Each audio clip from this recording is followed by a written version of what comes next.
it's not surprising that the water within us is a medicine, and the water outside of us can also be a type of medicine for us too. But the power is not outside of us. The power is inside of us. Like at that talk, Andy was saying, there no pill and no medicine and no any of those things are healing you. Your body is healing itself. It knows how to do that. Hello, everyone. Welcome to another episode of the Oto Gomes Crypto Show. Thank you for showing up on a weekly basis and listening to me talk to random people. Today, we have a very, very special guest who's all about hydration, but not really. Her name is Veda Austin. Veda is a water researcher, public speaker, mother, artist, and author. Veda has dedicated the last 8 years observing, photographing, and connecting to the life of water. Veda sees water as a source rather than a resource and considers all bodies of water to be sacred. Veda now brings that message of hope and joy from the very source of life itself. And as one of the thought leaders that have gained traction during these years of tyranny, she now facilitates the process in remembering the true power that already exists inside us all. Water is the rebel element. It won't conform to the laws of physics or gravity, and it cannot be killed. Without it, there is no life. It reincarnates for all to see, and science tells us it came to Earth from outer space. Rebellious, nonconformist, eternal, and alien, just look at the power we are filled with. That's a quote by Veda Austin. Ladies and gentlemen, Veda Austin.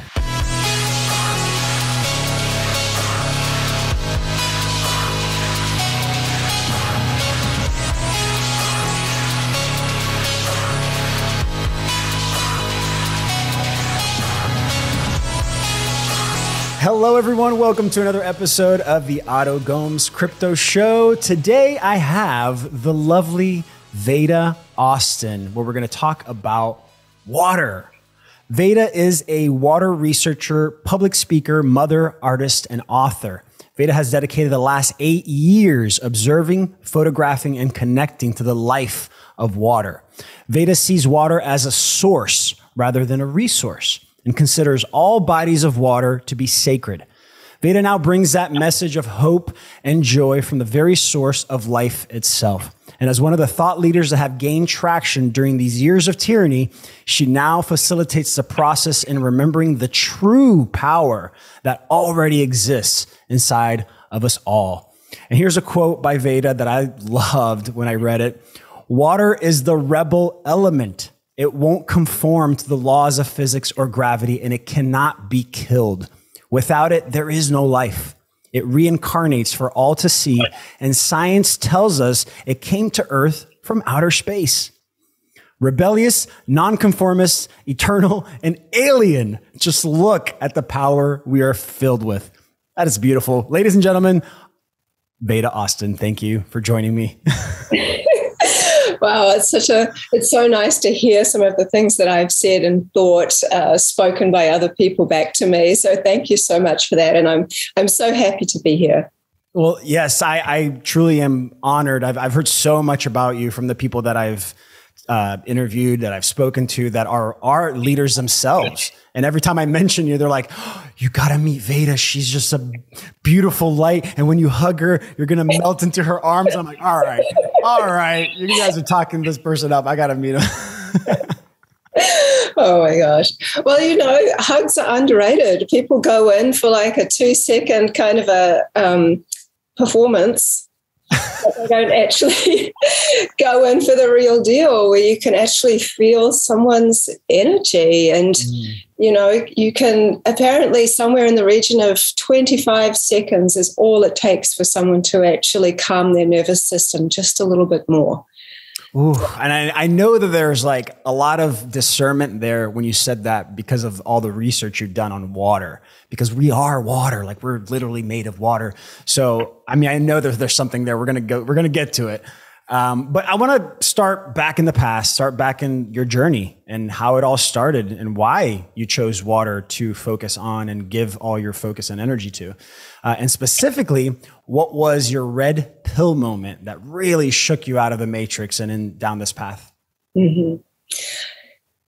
I mean, there's kind of two things really that happened to make me be completely and utterly dedicated to this work with water. One kind of led on to the other. So you may have heard me because obviously we met in Kansas and I gave a talk, but I was in a really horrific car accident about 24 years ago. And we went under a 7-ton truck, rolled twice, and the driver died immediately. And over the course of 20 years, I had 8 surgeries. And on the 8th surgery, after I was coming out of that surgery, there was a doctor standing there as I woke up, and he told me that I hadn't recovered well and that I had showers of blood clots in my lungs. And I was so surprised because outside of the car accident, I've just been so healthy and strong and well, and I've always looked after myself. And so I was then faced with looking at having to take warfarin, which is a blood thinner, to basically help my body get rid of the clots. And he suggested that might have to be a something I do forever. And I really was in resistance as it was to taking that medicine, but I was fed that fear and I did it for 3 months. And then I went back to him. There were no more clots. And I made a decision for myself. And I believe very much that we should be allowed to make our own medical decisions based on what we feel is right for our body, because our body is so sophisticated. It is a body of water. And I will get more into that. But we have innate intuition, understanding, and our body does actually know how to heal itself. And so I went into a journey really of discovering what it is to be well and what it is to feel well. And even that term well, it is a very watery term. And I spoke to a doctor who was a friend of mine, medical doctor, and practiced Ayurvedic medicine. And he said, maybe you want to find a natural emphasis on natural high source of alkaline water, because that may possibly help to stabilize your body. And so I started looking for all different types of alkaline waters. And in New Zealand, I mean, even our rainwater is slightly alkaline. And so I ended up choosing some waters that seemed pretty good in the range of a 7.5 all the way up to like an 8.9. And I did 2-week trials on myself using only those waters one at a time, and I didn't change anything else. And I didn't notice anything other than feeling pretty hydrated. But then, whatever we put in our body and whatever we drink, we don't see it. All we've got is how it makes us feel and how we perform, how we have energy, all these different kinds of things. So it's interesting, we see something externally like this cup of like mushroom coffee, and I can see it. But once it's inside of the body, it's gone. Like we don't know what's going on in there. It's like something magical is going on in there, but it's amazing how little we actually have connection to the inner workings of our own body simply by the fact that we can't see it. So we have to feel into it. And so I was like, yeah. And anyway, I had a wellness center. So a client came and she said, there's this man, he's only giving his water to cancer patients. The pH out of his deep underwater aquifer is 9.9 straight out of the ground. And so I went to him immediately and he gave me a month's worth of water to try. And within 3 days, I noticed a huge change in something that lots of people don't really want to discuss, but I think it's important because it's a really good indicator of our internal workings, considering we can't really see what's going on inside of here. We see what comes out, we see what goes in, and that's kind of it. And so, I noticed a real improvement. And we kind of live in such a world where so many people are dehydrated and they're literally sitting on the toilet trying to push out a pebble and for an hour, and that's not ideal. And so that was noticeable because I'd had bowel surgery, so it was significant. But then the most significant and very surprising thing that happened was that 10 days afterwards, I noticed all these bumps coming up on my arm and jaw that were really painful. And I knew my body was purging, but I didn't exactly know what it was purging. And so this one area was so angry, and literally when I would brush my hand, it felt sharp. And so I ended up getting some tweezers, and I started digging in there, and I pulled something out, and I looked at it, and I knew exactly what it was and where it was from. It was this little shard of green glass. And over the course of day 10 and day 12, 27 pieces of green glass came out of my arm and my jaw with help with my tweezers. But what was remarkable is that all of that glass had actually been in my body for over 20 years. Because the man who was in that car accident, he owned a nightclub. And in the back of the car were these crates of Steinlager beer, and they're green. And so the car rolled, and when the whole thing happened, my arm had gone like this to protect some of my body automatically, but that side of my body got a lot of that glass, and the rest got the windscreen. And so I'm like, how can water possibly purge me like this? Like, how is this even possible? Because I knew I hadn't done anything different, and I had started to see some changes in my body since drinking that water. So I gave some to my dad. My dad is this big, burly Maori guy known for his massive eyebrows and massive moustache, and he's kind of a personality in New Zealand by the name of Bill Hohepa. He's a famous fisherman. Anyway, years ago, he had this fish fin thing, spike, go through between his knuckles. And he thought he'd got it all out. But when he started drinking my water, this thing started to appear between his knuckles anyway. His wife helped him just pull it out, and it was almost like this it looked like a fossilized bit of like fish spike. And so that other bit that he hadn't got started to make its way out. And across the board, I mean, I gave a lot of that water to people at my wellness center, and I trialed them on 8-week trials, and everyone's energy improved. Everybody's eyesight improved, which was interesting because our eye lens is 99% highly ordered, structured water.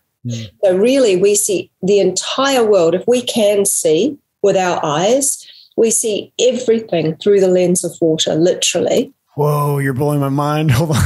You're blowing my mind right now because I never thought about it like that with the eyes. Whoa. Okay, yeah. Keep going. And I always say if eyes are the windows to the soul, then tears are an expression of spirit. And another really interesting thing about tears, I'll just divert because I might forget, and I think it's important and interesting, is that our body is designed so beautifully in such a sophisticated manner that when we cry in deep sorrow, our tears are designed to go from our eyes, around our face, and back into our mouth, because the tears have been structured in a certain way that they're actually designed to be a medicine for us to take back in so that it helps to heal our hearts. And okay, this is literally blowing my mind, but keep going. Sorry. I know you're finishing your thought. Keep going. Well, I mean, it's all to say that really the fluid, emotional human body really is a medicine unto on itself. You know, that's one of the things that we have forgotten amongst many things, is that our body is a fluid system. It's conscious, it's intelligent, and our thoughts really interact with this fluid system, whereby And I really wanted you to remind me, because I want to talk about this, because it came up in a podcast the other day where someone was saying, if our thoughts affect the water in our body, what if we are thinking something really bad? Is it just destroying our body? Or if every day you might have a little bit of a negative thought, is that ruining everything? And I have an answer for that, which I think is really important for people to hear, because it will ease their minds, because that's the mind that tends to need easing. And so I would just say that intention overrides thought. I love that. And I do definitely want to go down that road a little later here as we're going down this path. Bringing it back too. But yeah, bringing it back. Wow. So let me just bring it back, first of all, to the glass coming out of your arm. I have so many questions. My first question is like, where were they? What was the glass doing in your body for the 20 years, first of all?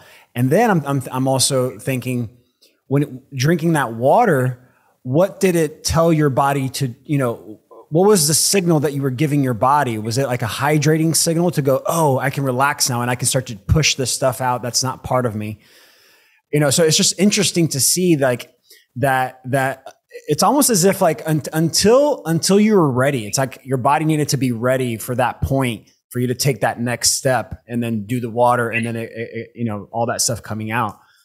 Well, I asked all those questions. I kind of have a very inquiring mind. So my first question was, how could water have purged me like that?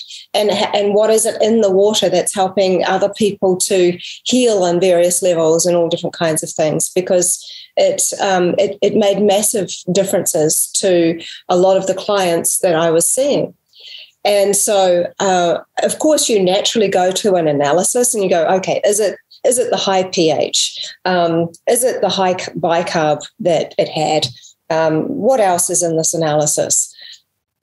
And that will tell us what a chemical outcome is. And we can look at the human body chemically, and that's one way of taking a look at what's going on in the body. But I began to look deeper than that. And the question that came up was, when you look at an analysis of what's in water, it doesn't tell you actually what water is. So it's what water holds. Oh, I see what you're saying. So would you say that each body of water, any little bit of water is going to be structured differently from each other because of the information that it's holding? Well, it's not. I'm kind of not even at the point of looking at it structurally yet. I mean, water itself is often termed as hungry because it's always looking to pull in anything that's it's near, of minerals, dirt, and that's why we have heavy metals and various things also in our water, some of our water systems. But if you take out all the things that's inside water and you're looking at water on an energetic level, then it's like, well, what is water? And so if water doesn't have all of those things in it and you just have like the highest version of that, I suppose would be a kind of distillation where water doesn't hold all of these minerals and things like that, then what really is it? I mean, we define water as something we can drink, something that flushes away our waste and all these different kinds of things. But the science is in actually two minds of where water came from. And that, yes, it's said to have come also from asteroids and minerals, but it's also said to have come from the inside of the earth, held within the ringwoodite of the earth's mantle. And there's said to be as much water inside the earth as there is on the surface of earth. And that water comes up through earthquakes and fissures and comes up through bubbling up like a spring.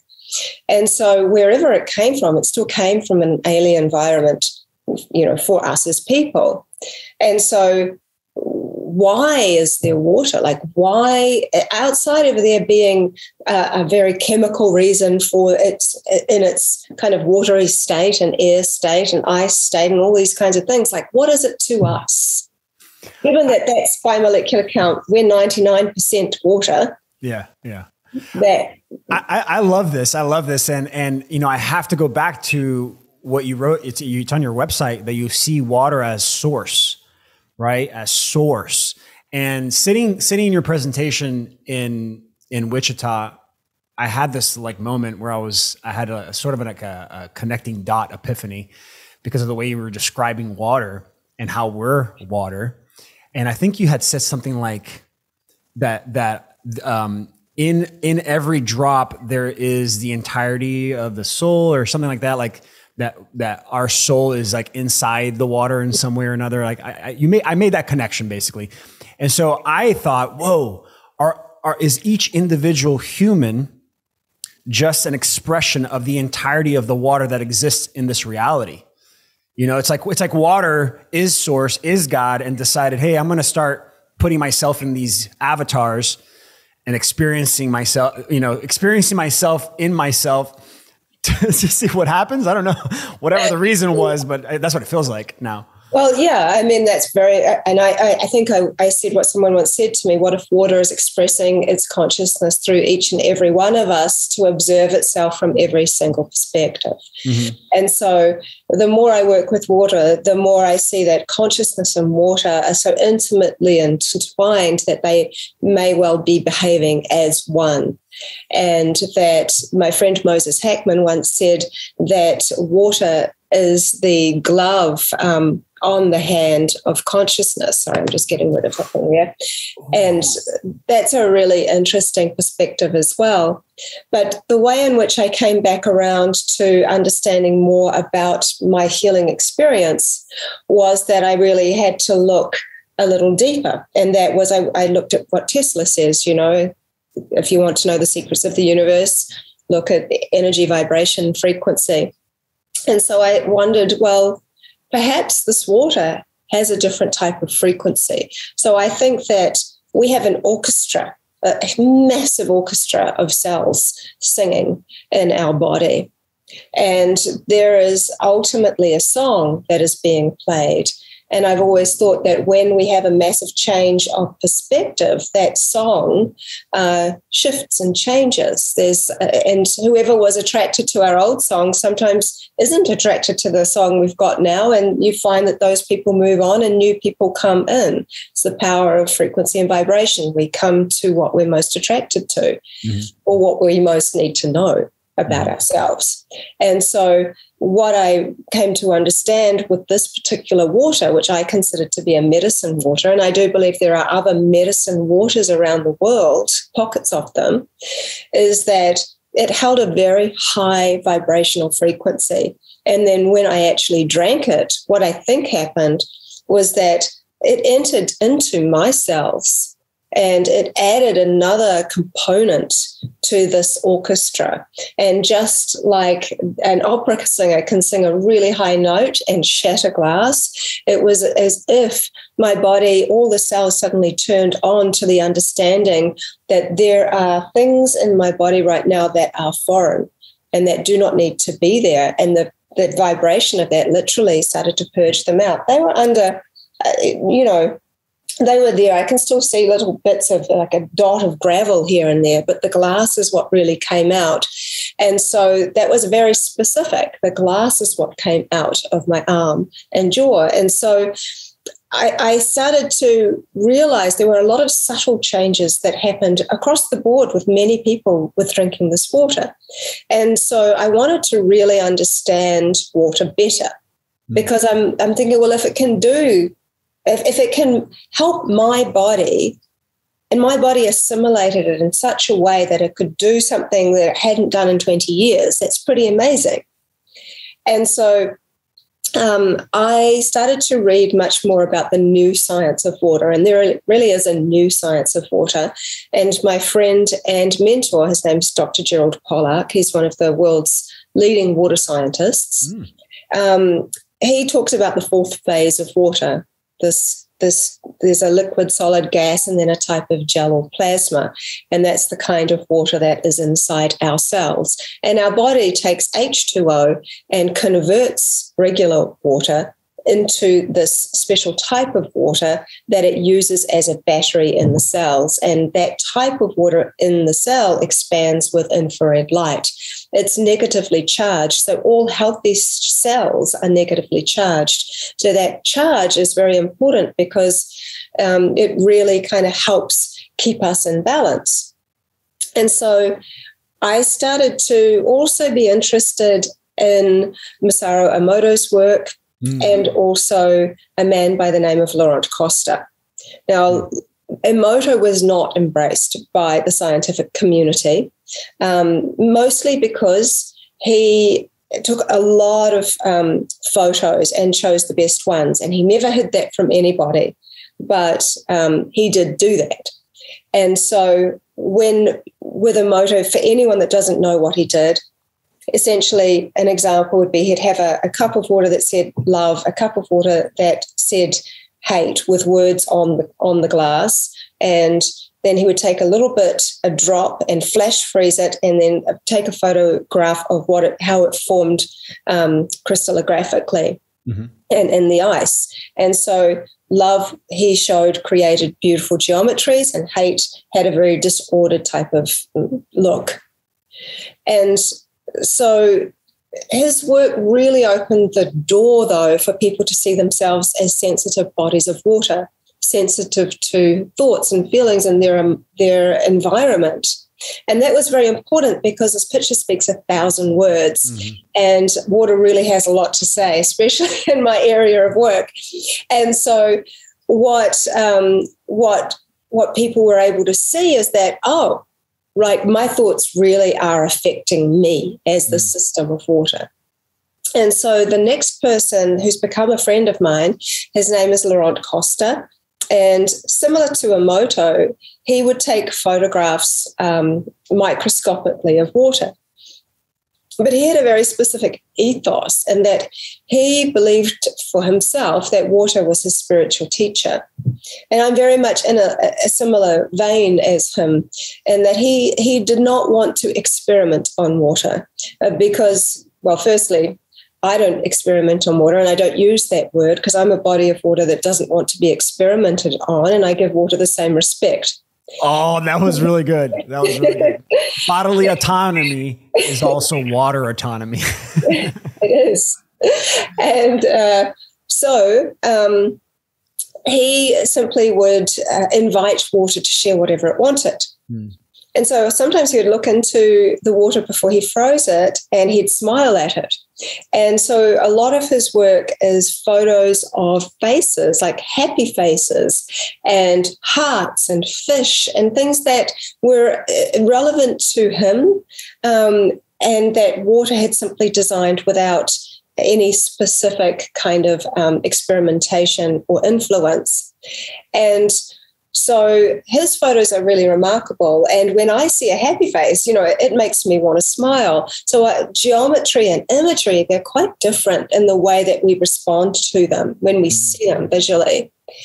And so I then was really inspired by a man called Thomas Hieronymus, who's not really very well known, but as a researcher, I really find a lot of obscure stuff.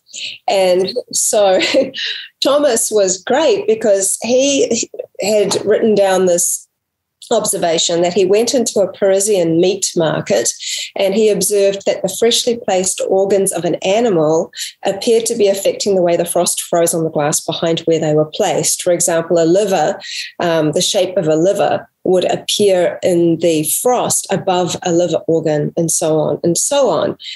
And so his hypothesis was there seemed to be still some kind of life force energy emanating out of these organs, even though they're no longer attached to an animal. And he put that down to the fact that there was water in the blood, and that water was sharing information with the water in the air. And the water in the air was then crystallizing as frost in the shape of the information that was coming from the organ. Whew, this is amazing. Okay. And I thought that was particularly amazing because he was seeing it with his naked eye. It was macroscopic. And back then, 9 years ago, when I first started this work, I didn't have a microscope. But I did have some water that healed me. I had a glass petri dish from something else I was doing, and I had an inquiring mind because I always say, don't believe everything you read and don't believe, everything everybody else tells you. You investigate for yourself if there's any possible way. And so I had observed that the secret seemed to be in the freezing. And so I'm like, well, I've got a freezer, I'll just put some water in a petri dish and project a thought into there, and I'll stick it in the freezer and see what happens. Like, I had zero attachment to what would happen at all. I don't think I had thought it even through that something might happen. I hadn't thought about it much. It just came up as an inspiration. And so I did that. I put some water in a petri dish, and then I noticed there was this little bit of fluff floating around in the petri dish in the water, and I'm like, oh, God. So I put my hand in to take the fluff out, consciously thinking, I wonder if my hand will have any impact on the water's quote-unquote memory. And so then I put it into the freezer with the peas and the broccoli and the ice cream and everything, and I forgot about it. And a few hours later, I came back and I took it out of the freezer. I held it up to the light, and I took a photo literally on my iPhone. And that photo has launched 64,000 photographs of water responding in an incredibly intelligent manner. What I saw was an undeniable hand in the structures of the ice, and it took up half of the petri dish, which is macroscopically huge. And it wasn't just any old hand. I inherited my mother's slightly bent fingers, and it was shaped that way. it was shaped. Two of the fingers are bent where my fingers are bent, and it looked kind of like an X-ray. And I'm happy to share some of my photos a little later, and then I can. Now I've spoken about them. It'll be easy for people to recognize the photos, and I can share. And so it kind of looked like an X-ray of a hand. And I was a little freaked out, if I'm honest, like when I first saw it, because I wasn't expecting to see something so obvious. Yeah. It did look a little creepy. And I did see the picture of it when you were speaking on stage, and it looked like this, like with like nails, like this jagged hand, but it was a hand. It was 5 fingers. It was. And I showed the picture to my son Rama, and I said, hey, like what does this look like to you? And he said, it's a hand, Mum. Like, he said, creepy hand, but it's a hand. I'm like, it really is. And so then I went down to the sea to get some seawater, because I thought if any water is going to be naturally informed, it would be the ocean. So I froze a thin layer of that. And I started, like, my heart was a little bit racing when I went to pull it out, because I was like, what am I going to see? Right. Am I going to see anything? And I did. And I saw this image of a fish with fins and a tail and the outline and a perfectly round eye and a gill. And I'm like, oh my God, this is okay. So this is amazing. This is amazing. I definitely want to show some of your pictures, but so from your perspective of the 64,000 pictures that you've taken, I don't know how many experiments that is, but you've done the work, you've put in the time and the energy to really try to understand what water is doing. What is it trying to communicate? What is it structured like? What does it feel like in the body? So primarily for the pictures and that back and forth, what's going on? Like, is this the water's attempt at communicating? Is it source communicating? Are we just imprinting our thoughts onto the water and it's just reacting like if I take silly putty and push something to it and it's like, oh, there's the image. So what is actually happening here? I mean, this is a big conversation. I'm glad we get to talk about it, because it has been an evolution of my understanding. I didn't have this kind of epiphany of I knew exactly what was happening in the moment. It's taken time for me to understand. It's also taken time for me to appreciate that this is a relationship that forms with myself, with the water in me and the water outside of me. And with any relationship, you start to get to know things better. In human relationships, the longer you're with someone, the better you know them. You get to know their idiosyncrasies. You get to know what they like, their expressions, their energy, all that kind of stuff. And so I've got to understand water on a very intimate level. In the very early stages, it was just amazing to me. And I was just like in the amazement. And I try to stay in that place regularly, because too often our minds will warp the purity of something. We want to control it. We want to box it in and make sense of it. And in that process, we warp it. I 100% agree with that. We do tend to. But I started to understand water on a different level by the way in which it responded. And so in the early stages, what I kept seeing was imagery appear relative to the influence. So it was kind of like water was showing me, yes, I understand that. I understand the information from your hand. I understand the information from your thoughts. I understand the information from this photo. But I wanted to understand water better. And I think that that's what happens in relationships, not a one-way street. If it's a good relationship, it should be going both ways. And so I'm like, well, I want to know more about you. Like, I want to know what's going on here. And so as I became more familiar with this fourth phase of water, which is the stage between molecular chaos and molecular order, which is the water in your glass is updating its information every trillionth of a second. Wow. So it's constantly absorbing and processing. Moving. Wow. The only way we can see what its actual, what its last kind of capture is when we freeze it and we look at the structures. And so it's an interesting thing because there's a blanket statement that goes around called structured water. Mm-hmm. But I want to be able to see what that means. Because we can say, oh, my water's structured, and we can believe that my water is structured, but have you got a relationship with water? Have you actually seen what the structures of water look like? There are very simple ways to do that, and I teach people. All people ever really need is some water, a photo on their phone, a regular freezer, and a Petri dish. It's not expensive, and it's really easy. And I would argue that it literally changes your relationship to water, where you go from being like an intellect relationship to an actual emotional relationship because you've put your body into the practice to then connect to it. So yeah, I totally understand that.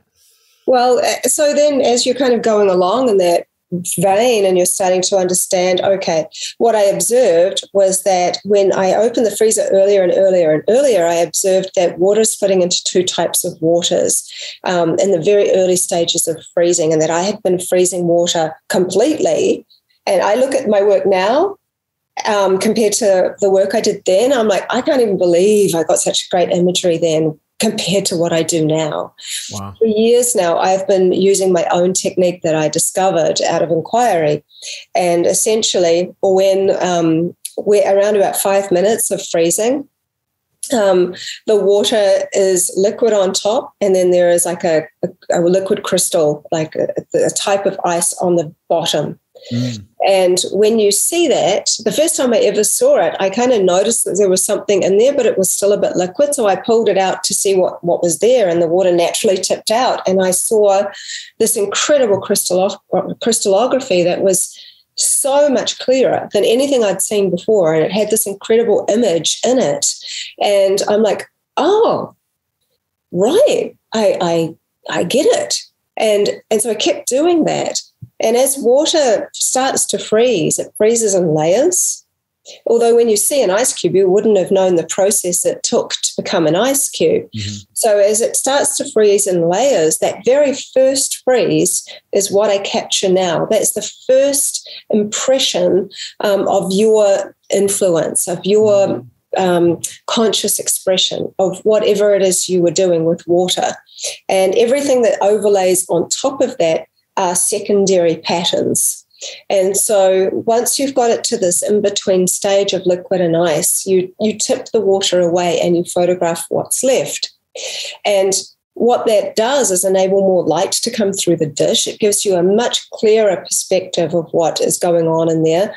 And it has a 3D look about it. Mm. And so I started to do that. And I started to observe also that water likes to design in this artistic way. And I think that art is the heart of water. And so it really does, when you think about how it forms, and I know I'm digressing a little bit from your question, but I will get to that, is that plums and prunes, right? A plum is full of and hydrated, full of water. It has a certain texture and look about it, but a prune is still a plum that's been dehydrated. There's no water and very little water in there, and there's an entirely different texture. So water understands, it fills all bodies. It understands and fills all different forms of nature. So it has a very, very clear understanding of what it is to be inside of things. Would you say that because you were mentioning about having a relationship with water, would you say that anywhere you go in the world, water is essentially the same consciousness? It's the same relationship? Or does that relationship change based on the water that you collect? I think you've got to start with you. I think the relationship really that I keep seeing is a reflection of me. So all of the work that I'm doing is really water reflecting me. The relationship you have with yourself is going to impact the relationship you have with water and how water is going to respond with you. So in those respects, I think that it's very much, I don't think of water really as just the elixir of life, but the elixir of love. So for me, a good relationship, for example, is one in which you don't take each other for granted, one in which you're very transparent, you're raw, you're open, you don't have a mask and all the different masks that we wear. And we also understand that real life happens. So the relationship for me, it kind of began in this place of curiosity. And then it began to deepen as I start to really see that aha moment with me. For me, I think was probably going into about the fourth or fifth picture where I realized this isn't a coincidence. This is water actually communicating with me, showing me at least that it understands what I'm showing it. And so as that continued on, the relationship really started to unfold. And when I started to ask questions, I think that was when I started to realize that water is responding to me, not just reacting. And I said to water several things, but things that it couldn't, that I didn't show it physically. So I said to the water, can you connect to my mum? And my mum was literally a walking angel, and she died in 1999. And I used to live in Japan years ago, and Mum and I would write letters to each other. And at the end of every letter, my mother would attempt to draw a circle. Her circles were terrible, and she'd be the first to tell you that, and she'd draw a heart inside.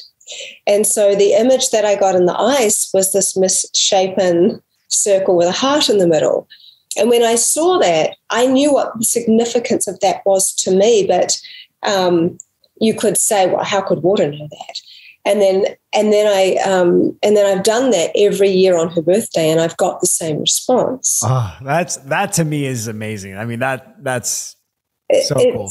It's so cool. But then I've also used the letters that to us have some significance, but to some people they have none. The letters IVF, like in vitro fertilization. We know what that means, but IVF, just as letters, don't even make a word. And so I wrote IVF, and literally water showed me this needle going into an egg. And it was like, wow. And then I used the word ego. Now, ego's like up for debate as to what that might even look like. You say to an artist, like, I draw ego, you're going to get a whole different, like, a lot of responses. Yeah. But we have some understanding of what ego is to us.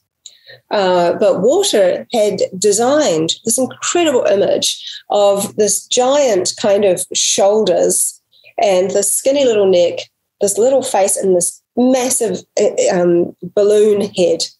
And when you look at that and you realize the word that you've used, it's like, what? And then I did a test with two Petri dishes, and I did them both at the same time, both with the exact same water poured from the same jug. Underneath one of them, I wrote the word contemplation, and under the other, on the other piece of paper, I wrote the word expansion. Just two very different words. Same water, same jug, put them both into the freezer at the same time, pulled them out at the same time. I got my daughter to help me hold them and so I could photograph them. And what was so interesting is that the word for contemplation, the water created this kind of an oval shape with a person, you could kind of almost see their back, and they were like looking out as if they're looking out a window. And with expansion, it's almost like kind of an angel shape with all of this geometry expanding out. And so it was incredibly interesting. And I will say that I've used many different influences, from words to pictures to movies. I've literally, it sounds funny, but there's nothing stopping me from trying anything, right?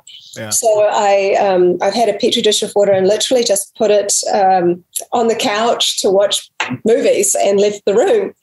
And literally, I did one when my son said, "Oh, let it watch Batman." So it watched Batman.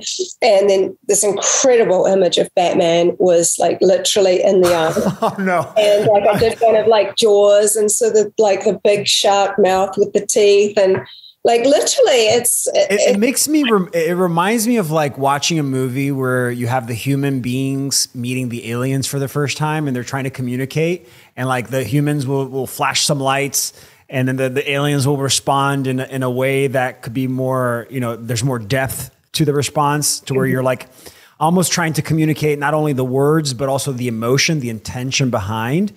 So that's what it looks like. It looks like the water is like, okay, you're trying to communicate with me, but you're not, now you're getting heavy. You're getting really deep here. So let's figure out a way that you resonate with the response, right? Is it almost like it focuses on primarily what resonates with you, and that's the relationship that you're talking about?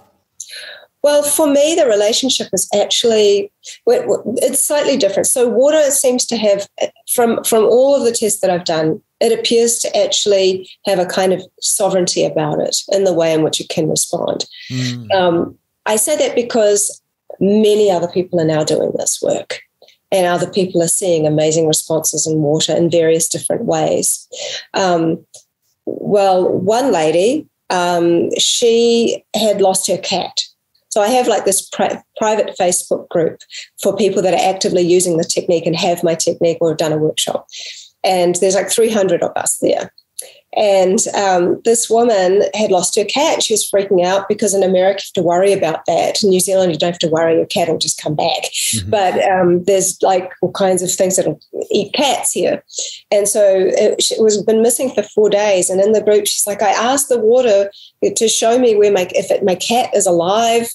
And so she shared the crystallography, and there was literally a literal arrow in the ice, literally pointing to this area that looked like, she said, looked a little bit like an area in her garden. It was kind of shrubbery. And where the arrow was, and amongst that shrubbery, there was this thing that I call the fern hexagon.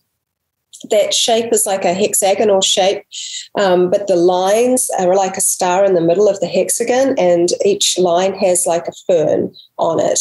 And that is what I'll get into soon, which does also answer the question, which is a term I call a hydroglyph. So to get one hydroglyph, I have to, and I always use words for hydroglyphs. So I will say that water doesn't read words. Water reads the energy of words. So before somebody says, can it understand different languages? That's how it understands different languages. Each word has an energy. That's what I was going to ask you, because like, can you do different words, and will they show the same symbols, the same hydroglyphs? And that is the case. and that's I actually have people around the world helping me with that. So the word, and I know I'm digressing, but the word for like creation, which is something I've been talking about a lot lately because I keep seeing this image a lot, is a hydroglyph that looks kind of like it's got two seeds and then there's all these major waves, and the hydroglyph takes up the actual entire dish most of the time. So it's very large. And what's interesting is that there's a man in India that's working with me. And so he did a chant, and the chant was all about creation, and he got the creation glyph. And so what we're seeing is that no matter what water you use, there are people literally in Slovenia, India, America, Australia, around the world are seeing hydroglyphs. And we're finding what the different meanings are, because one hydroglyph will have layers of meaning. And so the living glyph that I just talked about, that was the arrow was pointing to, the fern hexagon means living. It also means gratitude. Wow, this is amazing. I love this, because hydroglyphs. Oh my goodness. Yeah. HYDRO glyphs, right? Hydroglyphs. That's what I've coined them as. And well, they actually have a lot in common with hieroglyphs, and which we can talk about. But what was interesting is that the arrow was pointing to the living glyph. And so I mean, before I even knew more of the layers of meaning, because I'm learning more of the layers of meaning for each glyph almost every day. But I said to the lady, well, it's pointing to this glyph that I know means living, so I think your cat is alive. And so 2 days later, against the odds, it would seem, she said, the cat's come home and it's fine. And the water was right. And it showed me, and it was, I found it in exactly the place in my garden that little image looked like. And I'm like, wow. Okay. All right, I want to show, can we do a screen share and show some of these pictures, some of these photos? Because I think that's just like astonishing. It's just like mind blowing that you're now literally are able to create it's like you're creating an alphabet. Oh, it's so amazing. Well, anyway, this was the car accident that I was in. Can you see this? Just so yes. And I'll add that 3 doctors told me I wouldn't be able to have children, so I had a child for every doctor that told me that I couldn't. Yes, I remember that. And that's these little guys there. Oh. Now, as we go, this is Emoto's work. Just so recapping, so very much contrast. Here are some of the smiley faces and the heart of Laurent Costa. So you can see what they look like, and they're microscopic. This is what I did for the first hand picture, and this is the hand we've been discussing. Wow. And so here's the fish with the tail and the body and the eye. And it has the fin on top. Yeah. And it's still here. It's feathery because salt water freezes differently than fresh water, just letting you know. So this is the difference in my technique. So you can see how much light comes through, how much more 3D it is compared to this. My son did this. His name is Rama. Is that a bow and arrow? Yeah, he's part Indian, and his name is from Lord Rama, and Lord Rama always has a bow and arrow, and we were talking about that. So he projected the thought of an arrow into the water, froze it, and photographed it, and he did this entire thing on his own. And literally, you can see how metallic it looks. I mean, it's amazing, and there's depth. That's what's really cool. Yeah. There's that depth to it. Yeah. This is how it looks in the dish. So there's like the ice, and then there's the liquid. I can come back to this because light is a really important part. I think water uses light to design. That's what we're seeing here around these little ice chutes as the water's beginning to freeze. Like it's using the light as heat to help create the design? Is that what you mean? No, not light as heat, but actually light as energy. So, for example, this Indigenous woman said to me she used to be able to speak to bees and trees, and she watched a hive for a long time, and a bee came out and it spoke to her, and however it did, and it said, "We don't mind you watching our hive, but please don't look at it for too long because your consciousness is putting too much light into the hive." And if our consciousness is putting light into what we focus on, I think we need to be mindful of where we put our attention. And so within this relationship that I keep talking about is an invisible bond. So there is a bond when my conscious awareness is going towards the water, I'm also giving it more light. And that fourth phase of water that we talked about actually is able to absorb more light. And so it's a very interesting thing because that fourth phase of water is found in the stage between liquid and solid as well. This is amazing. I mean, the bee story there, that's so incredible because I've been told that, like, we have our auras and the combination of our thoughts to our emotions is discernment. It's like the electricity of thoughts to the magnetism of our emotions. All of that creates the aura, which is what you put out, is what you attract.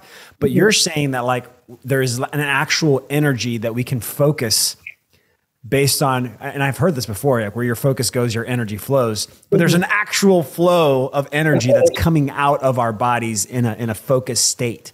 I mean, that to me is mind blowing. Yeah.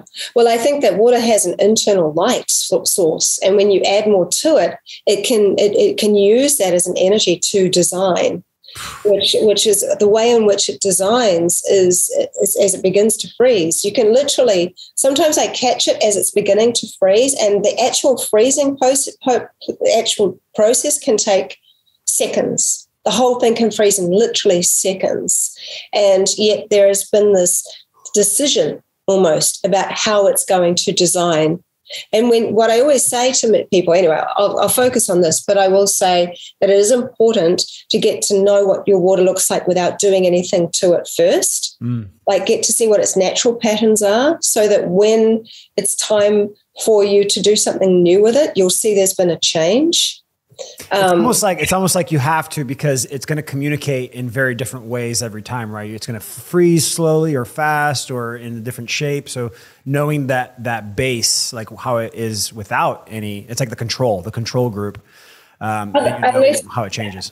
Unless, like in the work that I did with hydroglyphs, where to get one hydroglyph, I have to have seen the same image appear at least 50 times using the same influence to say I even have one.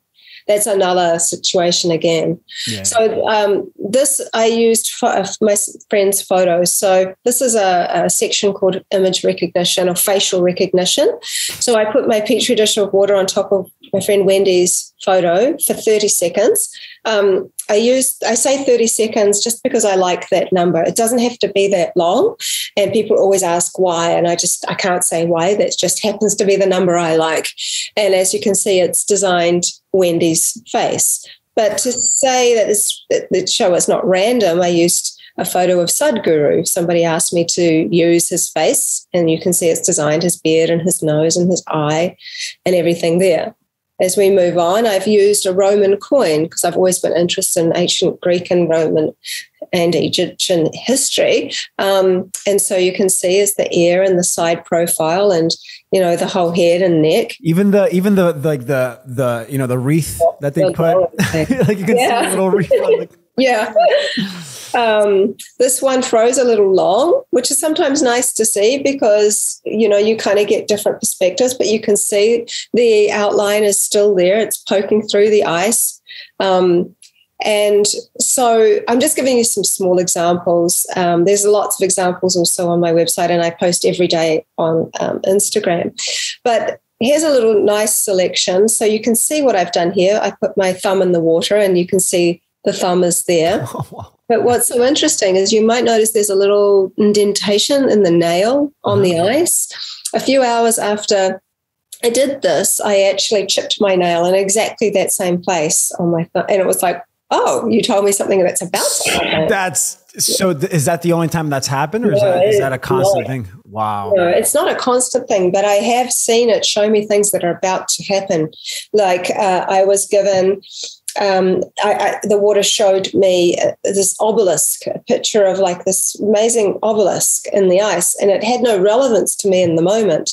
And I often just freeze water, inviting it to share, and I don't feel any need anymore to, try to get it to do anything. I'm much more interested in what it has to tell me that I don't know.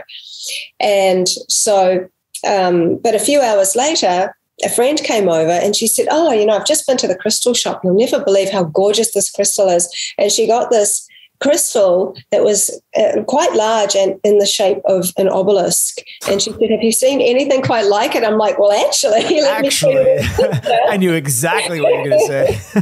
It was like, oh, that's so interesting. But I've also seen it show me something from 100 years ago. Right. Wow. And which, to me, honestly, that just kind of like reaffirms the fact that time, the construct of time, is not this linear experience that we're all experiencing. It's literally all happening at the same time. And water, I mean, that to me is proof. That's like, oh, here, I'm going to show you something that's happening for me right now, but it hasn't happened for you yet. You know, it's like, that's a communication right there. Well, I think water can tell us a lot more. And that's the thing. It is like that movie Arrival, where people are trying to discover, you know, how to communicate with this kind of new language that these well, in that case, it was aliens, but this is, you know, a fluid intelligence, no doubt. And so and this one's interesting because I was cutting onions, and there's usually not, there's 2 dishes of water up on my bench top right now. So I'm never far from having water handy. So I literally just put some of the tears into the water and froze it, and it showed my iris. Oh my goodness, that's amazing. Which reminds me, you had mentioned earlier about the eye and how that's structured water, right? Mm-hmm. Just a quick side question that you reminded me from that moment, but would that essentially mean that our bodies are structuring the water here to only perceive a certain spectrum of light, to where, you know, it's sort of almost like governing, it's limiting our ability to see more of the spectrum? And so we're only limited to the certain, because of that structured water. Would that make sense? I haven't heard that perspective before, but it seems to kind of really resonate with me. Well, I'll give you, I'll tell you something that I don't normally share on podcasts that's very relevant to that. Ooh, I love things that are not shared outside of this specific podcast. Well, it's because it's not something I only in the last 4.5 years have even started to share this, because I guess it's just kind of like something that happened to me when I was born, and like my mother, you know, always kind of kept it a little bit secret because she didn't want me to become some kind of science experiment around my eyes. And I mean, I can either continue on with this and we can pick that up afterwards, because it's very interesting and it's completely relevant to what you just said. Definitely. Let's circle back to that. Let's keep going here and we can go back to that for sure. Okay. This one is cool over here with the embryo, because I asked a pregnant woman who was in the early stages of pregnancy to drink some water and leave me some. And I froze that water, and you can see the baby in there that I've circled. This one's kind of like a fun story. So I went into a cafe and I watched this dog, a schnauzer dog like this one, drinking from the dog bowl that they'd left out for thirsty dogs. And I know you did. I did. And I'm that crazy woman that I went to the waitress. I said, do you reckon I could have a takeaway cup so I could take some of that dog bowl water away? And she looked at me like I was crazy. I said, I'm doing this kind of test on the water. And she's like, oh, okay then. And anyway, she was a good sport. And so I just went home and poured the water into my dish, and it's like an etching. It's like really amazing. I mean, what blows my mind about this one and also the fish one is like the eye. It's like, dude, unless somebody came with a pen and just went boop. I mean, it's so perfectly rounded. It's amazing. Yeah, and you do see designs in water that you would never expect, like stuff that's just like, do you know those googly eyes? Do you know what googly eyes? Those round. Yeah, it's like the eye, and then it has a little thing that's loose. Yeah. And sometimes like toys and stuff have them. And my daughter had this googly eye. We had some. She likes to make toys. And so the influence was the googly eye. And I got 2 googly eyes in the ice that literally people were thinking that I had put in on top of the ice because they look so realistic. And there's some stuff literally I do not even share because I know people will just never believe what they're seeing, that I haven't altered it. But I do it because I know that people struggle with believing that. How is that even possible? And even me, sometimes I'm flabbergasted with some. The more I research everything in this reality, just like anything really, And the deeper you go, you start to get to layers where you're like, oh, we got to bridge this here, because there are people that don't research things. And yeah, if you show them some stuff, in my opinion, it's so out there that it can't even be registered by the person. So yeah, I understand that fully. In this photo here, it was cool. My daughter had like a beautiful book of birds. And so this is an owl. And what I did was put a piece of cardboard halfway down the owl's face and put the Petri dish of water on top of the piece of cardboard. And it designed the other eye, which is remarkable. That's amazing. It's like it knew what you were trying to do, and it did it for you. Well, now I'm actually starting to put Petri dishes of water on top of books. One of the things that my partner did was he put a Petri dish of water on top of the Bible, and he got hieroglyphs for it. And like what? What did he get? I'm curious. Well, he got the same hieroglyphs for when I asked water what a hieroglyph is. When I asked water what is a hieroglyph, it showed me in hieroglyphs. It showed me the message glyph, and it showed me the living glyph, essentially a living message. And so when he did the same thing for the Bible, it says living message. Which is literally like, it's what I grew up Pentecostal Christian. It's literally what they call it, the living the living message, or even the newer translations now are called the Living Translation. So wow, that's amazing. And there's a lot to delve into. To do various other texts and philosophies and different things. It'll be so interesting what water will say, because water is never in judgment. And I really want to get to that, because you started talking about this kind of two types of water and water thing, and that essence water inside of us, because I think there's two types of water also in people. And even in my culture, my father's Maori, as I mentioned, the word for spirit is wairua, which wai means water and rua means two. There's this two waters. This idea of two waters has chased me along my life. It's very interesting. So there's Batman, as I mentioned. Batman. That is definitely. And here's a different type of dog, just to know that just like people, there's different features. There's different features in different dogs. There's so many, but as you can see. Can you show some of the hieroglyphs and like what they look like, and what some of the ones that you've registered? Okay. Just so you know, I said to water, do you know my name? And it created this VA. This is just for your reference. Water never saw this. This is how I link my initials. This is the picture from my mum. And here's another one. That to me is amazing, because that's like, that proves so many things. What does that prove? What does that prove to you? What does that prove to you? For me, it just confirms that that there is no separation. And when you think about water, we always forget about the water in the air, and that there is literally we're in this ocean right now. And one of the things I do talk about is that, firstly with people that have transitioned on, and I do want to talk about that, because I have a lot of thoughts around water and spirit, and water and consciousness. And so for me, what it did is say that really the separation that we understand is really not there. And like you touched on, the eyes and the lens and the way in which we see the world is limited. And I can confirm, certainly from my personal experience, that is true. Because as we get into that story, I have seen the world without that lens, and it looks entirely different than now.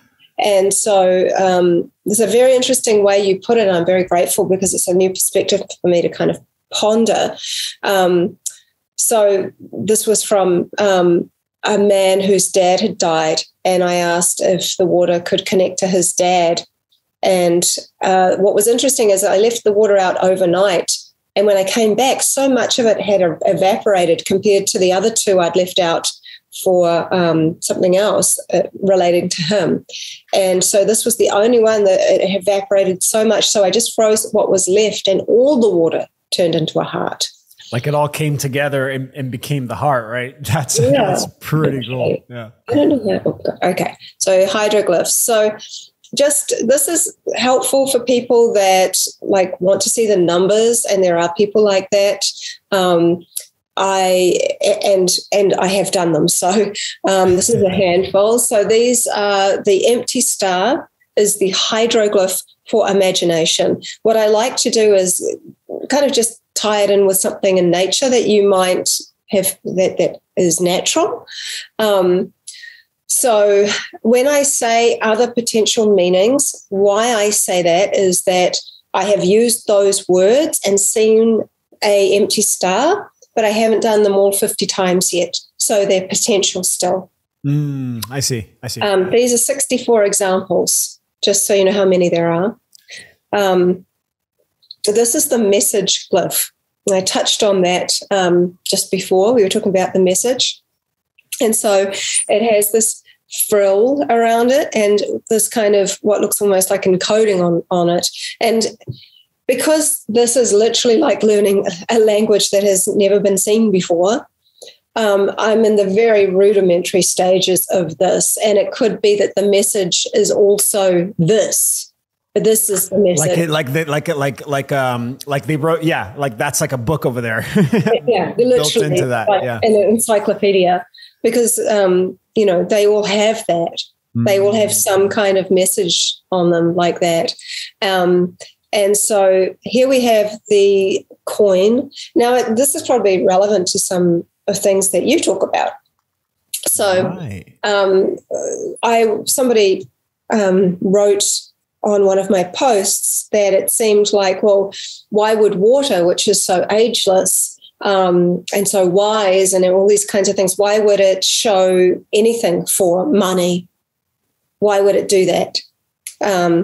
And so I would say, let's have a little look at this. Let's open up and have a little look at what money is, like what it means to you. And that's as I'm sure you know, that is a very big question. Yes. And so as far as coins go, and this shape at least goes, for such a long time, humans have been flicking coins into wishing wells. And the idea with that is that it used to be believed that there was some kind of deity or something that was actually in the well that was able to grant you the wish using the water. And so there had to be some exchange for that, some kind of gift. And so a coin was used for that. And even in ancient Greek and Roman times, when someone would die, 2 coins would be placed on their eyes, one on each eye. And that was so that the spirit of that person could pay the ferryman to take them across the river to get to Hades.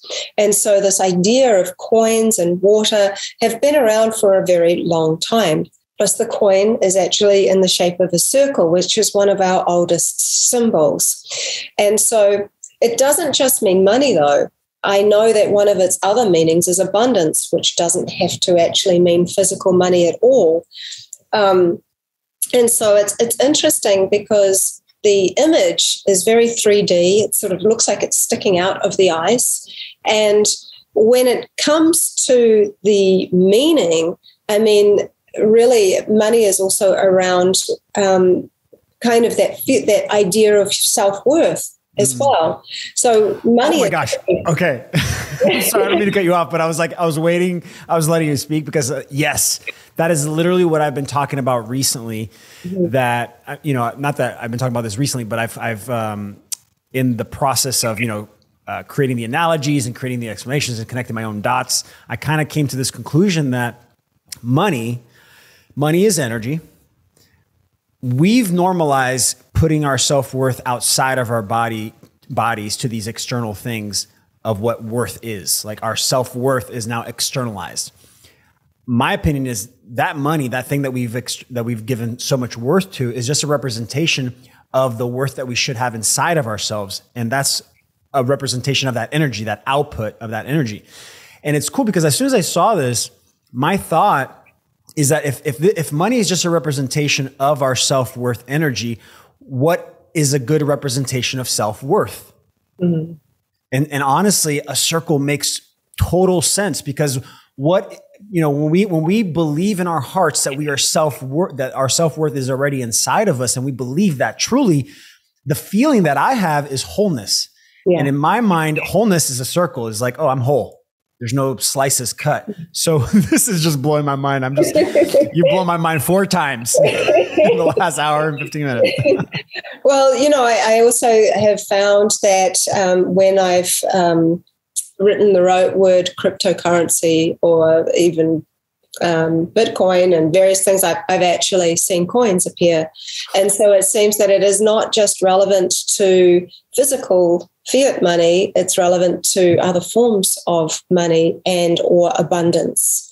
And so why would water show us money? I want to address that lady's question. And I think that specifically to hydroglyphs, this is a form of communication. Water is communicating with us as human beings. And so it may well come a time where the word of money or abundance is important in a conversation, and denying the fact that we have used some kind of way of exchange, whether it's from shells, all the way up to coins, to whatever that might be.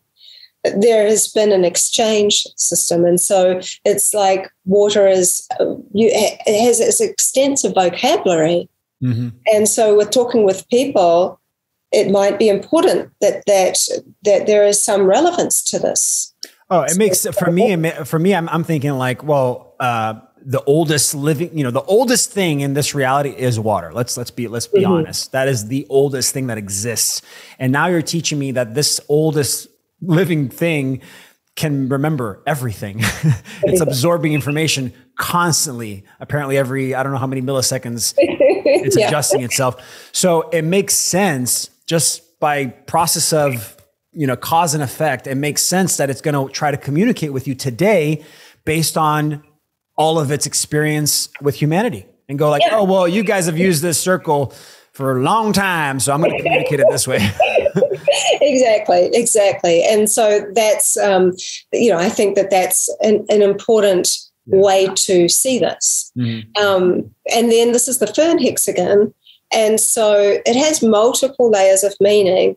And what's interesting is that someone reached out to me about a year ago and said they only had they'd only been given a few months to live. And could I please show water the word death and see what death came out as?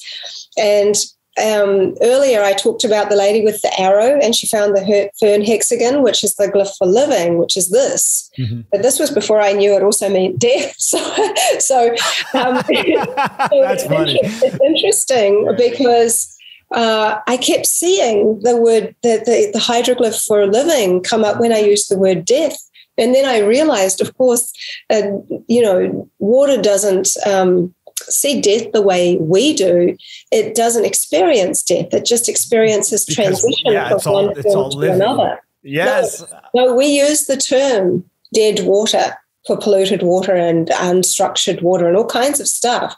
It's our term, though. Water didn't choose that term. Right. So what I'm saying is like the water... It will transform it will evaporate. Right. So it will transform and transmute into another phase and stage. I love, that's what I was trying. I'm sorry, I didn't mean to cut you off, but yes, we've tried to bring meaning to it through our intellect, when in reality, it's not. It's both. It's both at the same time, because when we die, what happens to the water? It evaporates and it becomes just another state of being, but it hasn't died. It's still there. The consciousness going with it too, right? That's definitely a topic I wanted to touch on. And so there's just a few more. I mean, this is a call that means change, but it was a potential meaning. And now actually I know it means winter. So water has also given me seasons. And the lotus means enlightenment and purity, which is, they're really, really beautiful. It's such a specific image too, like to make the curves with the bottoms out like that. I mean, yeah. Really, it's beautiful. Wow. And then I share this because I think it's beautiful, and I'm still working on getting all 64 examples together. It's a long process, but for free energy, it's an incredible image, and it's using geometries more than imagery. So you'll see that these are, not the same. And I think it's important. This is a different response to imagery. So in imagery, you might see a cat or a face or a tree or, whatever. These glyphs are specific and repeatable. And people, are, like I said, around the world are getting responses in ice that are in these glyph shapes. So it is a different response to the art of water. This is the language. And how we understand and read this language, it's important that we don't do it, that we start forgetting the way we always have been taught to understand what it is to understand language, because it's designed to be felt. It's not designed to be spoken, in the same way that hieroglyphs are designed to be felt, not spoken. And then when you put one glyph in with another glyph, just like hieroglyphs, it can change the meaning. And so it's a very interesting event. And so I think it's actually interesting too, just to point this out, is that it's almost like we've gone too far into the intellect to where our communication is like stuck on the words, and we're just like words. And we process based on that, when in reality, our natural state of pulling in information is through our bodies, through our emotions, and what the intention and the inflection of the words and how it's delivered. And here you have water. That's the only way it communicates is through the vibrational frequency. So it's like, oh, you're reminding us that we've forgotten how to communicate. Yeah. And yet at the same time, we can't deny that body language is what we read most. And we can literally feel how somebody feels. Like if they're angry and then it's saying, I'm fine, that the words are lying. And, so this one is interesting because the creation glyph, which I've talked about briefly, there's those seeds, and this is that wave that takes up the whole dish. But as you get to know more about the creation glyph, you start to see there's variants of it in different types of freezing. So this is the creation glyph, but without the seeds. So what that now I've learned to mean is water. This means fire. This means air. This means earth. So, of course, the creation glyph is giving us elements, which is really quite remarkable within its language. Have you ever seen, go back to that one real quick. Have you ever seen The Fifth Element, that movie? I feel like I have, but I can't really remember. It's from like the mid to early 90s. So in the end of the movie, they walk into this temple, and there's the four elements, and then the fifth element is love. It's like the woman. But the four elements, they're the symbols of the elements are on the stones themselves. And I'm not even kidding you. I actually looked this up. These patterns that you're showing right here that represent the different elements match the one from this movie that I watched back in the 90s. You're kidding me. No, I got to send you this. I have to see that. I got to send you the images, because when I was in Wichita, I saw this and I'm like, no, that's literally the same symbols that they showed in this movie back in the 90s. So it's like they've known this information, and they've been like showing us the information through movies. Oh my God. And here's the proof. This is like, you're now getting the science out of it and showing it that it's now you're blowing my mind, because I didn't know that. That is so cool. I need you to show me that, because that would be like really incredible for me. Yes. Wow. Okay. So what I would say firstly is that this image, I did this all before the pandemic. Or the pandemic. Oh, really? Oh, no, yeah.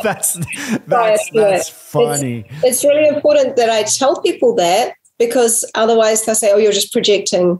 You're projecting. Yeah. And I wasn't projecting, because I didn't even know that what was going to happen happened. Certainly not like consciously. And so that water designed this image for the word pharmaceutical is very interesting. Now I can now say that it also means chemical, and we're sort of working on the next one, which is poison, which is looking likely. So It's a very, very interesting observation. Again, this might have been water sharing something that's about to happen, but I don't know. I think this is more just it's the symbol that it's chosen and that it designs. The one that's similar to it is for the word addiction. It's got that point, and it's similar, but it's not exactly the same. Now, the symbol for addiction is quite small, and sometimes you'll see more than one, and it kind of looks like a weird-looking hot dog, but it is definitely there. And so the other potential meanings are sugar and abuse. So that's always good to know. It's like these little layers that it connects back to the image, and then you have to like discern. And it's almost like water is kind of like, I'm not going to be very direct with this. I'm going to make sure you think for a second and have some critical thinking in there, because once it hits you, it's going to be good. Yeah. But also it's going to be what it means for you. So for each person, whereas they start doing this work, there'll be hydroglyphs for them. And what that meaning is to them is going to be felt in the way that they are ready to accept, or what is necessary for them. When you see them, something happens to you. It's like, always, I'll say, until you do it yourself, you really don't understand how it really, really feels. But when you see something in the ice and you recognize the significance, like someone just the other day reached out to me. She's a scientist, a physicist, actually. And she has been doing this project with people in Lebanon, where they wanted to take my work and actually do the process, these students, and do it around Easter. And the significance around Easter was because the only time frame of any kind I've ever been given from water has been before and after Easter. So I have hydroglyphs for before, pre-Easter and post-Easter. Now, this is interesting because I've used Monday, Tuesday, Wednesday, Thursday, Friday. I got nothing. I've done years. I've got nothing. I've done Waitangi Day. I've done Christmas. I've done Easter. I got nothing. Nothing of any significance. But this friend of mine, and she's the director for a series called Magical Egypt, which kind of became a cult series. And so she suggested to me, well, why don't you do before and after an event? Because it's just like a wedding, for example. There's a lot of planning going into the wedding, and then there's the actual wedding, and then there's the marriage afterwards. So there's a lot of energy on either side. And so I tried before and after Christmas, before and after Waitangi Day, that's a New Zealand holiday, before and after these things, and then nothing.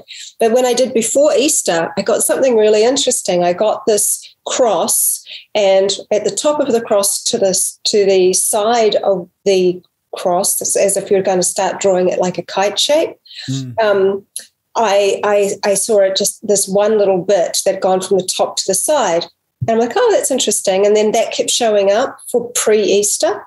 Post-Easter is just the cross. So there was some significance that obviously we need to know around that time frame. It's not talking about necessarily something that's happened before or that's going to. I don't really know what this is, but there is some importance for us to take note of before and after Easter. And it's interesting because Easter is based around a moon, the full moon as well, rather than the date. And so this woman, she'd been working with these students, and anyway, they got a very interesting result where they had the cross with the line, but the line was starting to go all the way around.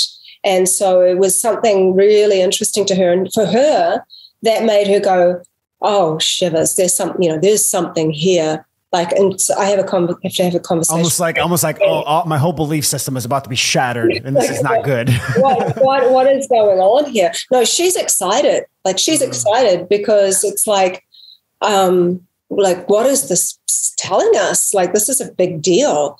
And when that world, that very much the world of science tends to leave these things alone a lot because, but once you start going into being able to repeat things, well, certainly I've been able to do that, and some others have been able to do that. I think it comes down to what your relationship with water is too, though. and that it's not just like, okay, now do this. Oh no, this is oh wow, you just cool download. You're actually proving, like literally proving. Have you ever heard of the double slit experiment? Yeah. Oh, I have thoughts on that too. But yes. So there you go. It's about the observer. It's the observer experiment. And if they did an experiment that they had two slits and light photons being thrown at it. When the observer stared at it, the pattern it created behind the screen, the two slits, it created a certain pattern. When the person wasn't looking at it, it created a whole different pattern. What's going on here? So please share. No, and that's really important. There's so many things I want to kind of take on with that, but because I think of water as the observer, that essence part of us I'm talking about, that part of us where, for example, well, I might just get launched. I might stop this. I think I've only got like a couple more things to share, and then I want to talk to you face to face about that. Sure. But when I first started getting into this work, I used a lot of music, and Emoto only really showed heavy metal versus classical music, and they're very extreme. And I would imagine that the person that did the test for heavy metal probably didn't like it, and so I've never known water to be in judgment. What my son said to me is like, I don't want to listen to classical music all day, Mum, but I mean, is the water hating what I'm listening to? Because I like rap and he likes like Tupac and listen. And so I'm like, no, water's not in judgment. It's simply like moving to the sounds and the frequencies. And if it makes you happy, then all power to you. And so I started taking photos of lots and lots of different genres of musically inspired water. And what I observed is that often water will hold on to a specific word that features in the song and design that word, or it will design in like kind of picture. So for like the sound of Om, for example, the water has repeatedly designed like circles that look a lot like the circles in a tree trunk. However, when I arrogantly thought that I knew what it was going to do when I used the sound of a gong, thinking it would do something to the sound of Om, similar, it designed the actual gong itself with the mallet on top. It designed the instrument instead. So I have to be mindful not to think I know what water is going to do, or to get into this arrogant kind of a space. Or this work does not work if I'm feeling extremely frustrated, if I've just come home from sitting in traffic for ages and the kids are driving me crazy or something's going on. Water just doesn't design in that frequency. It doesn't resonate with it. Sorry, go ahead. But if you're sad, you don't have to be like blissfully happy all the time or perfectly zen. Just be you. But even if you're sad, water will respond in a compassionate way, but it just won't basically play with you in the energy of frustration and anger. In fact, I love this because you said science doesn't recognize all this, and it's like, oh, you're actually doing the steps that science should be doing. What they're doing is not science. They're just like, whoever has the most money will push that science. So it's interesting that you're describing this, because even if they wanted to, right? Even if that system wanted to do these experiments, they'd have a completely different experience based on the emotional state, based on their environment, based on a bunch of variables that if they don't start controlling or changing, it's going to just not work out. So it makes sense. It does. And actually, the water kind of thickens when the feeling of anger and frustration comes into the water, in the same way, in the same reaction to when you sit the spring water, which I know exactly this crystallography of that is very beautiful, and there's beautiful star hexagons and ferns and stuff.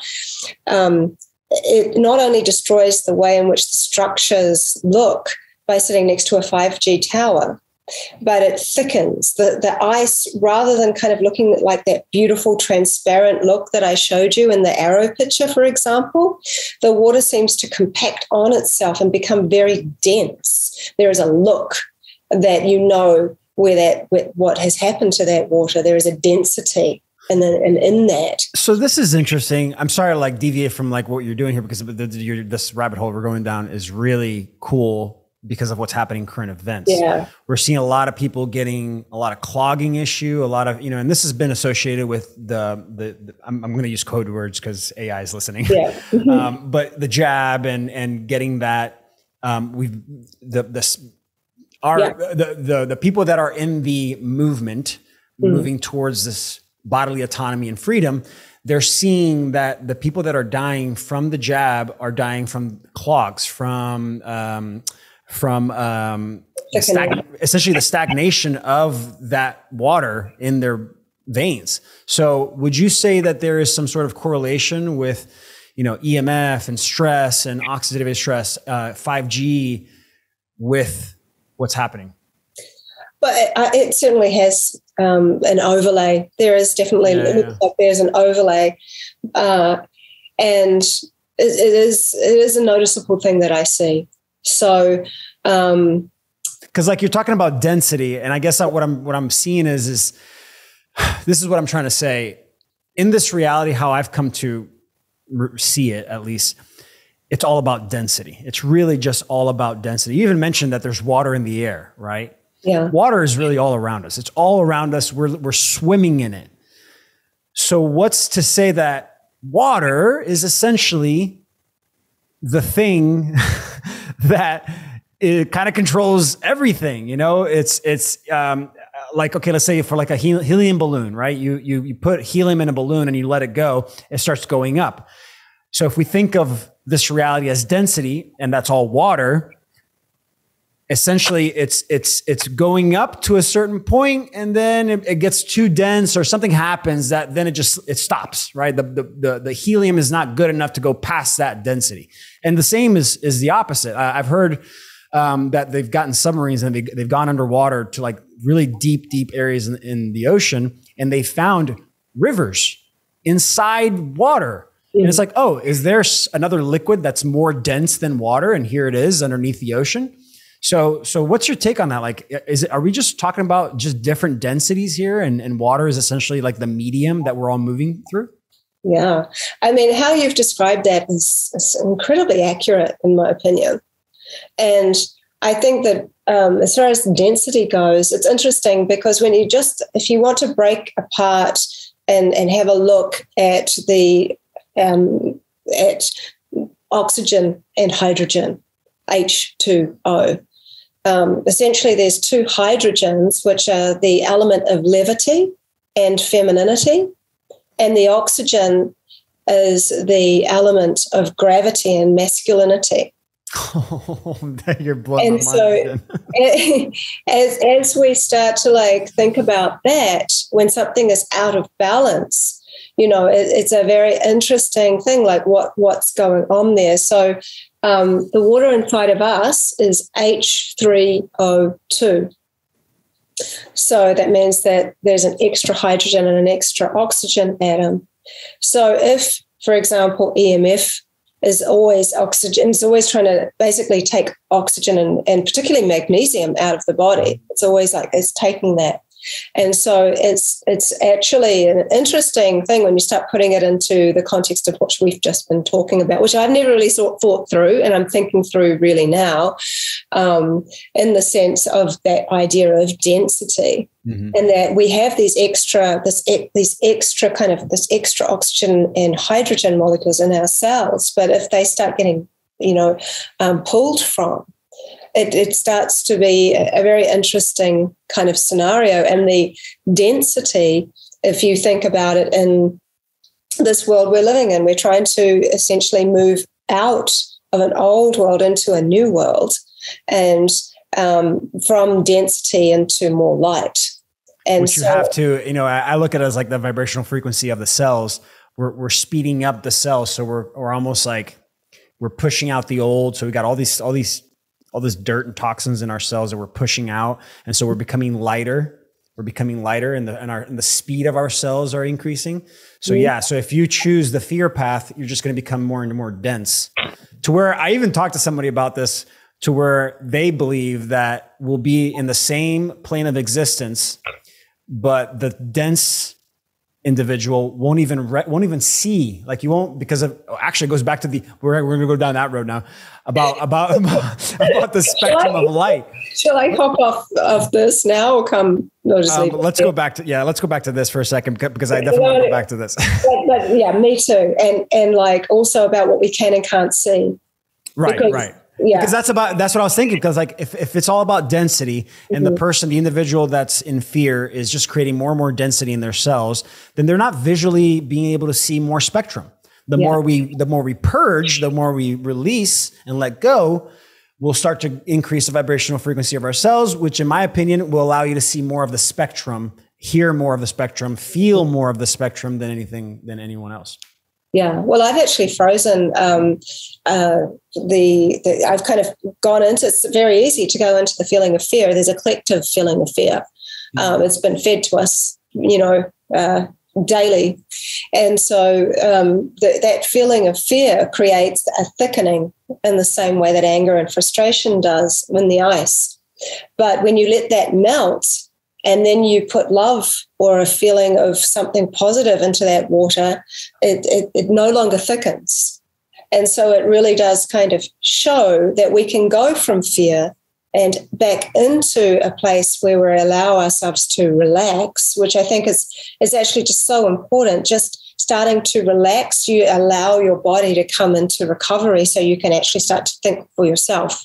Because one of the biggest issues we've had is that nearly everything we think has already been thought of by somebody else and told to us or shared with us. And what is our original thought?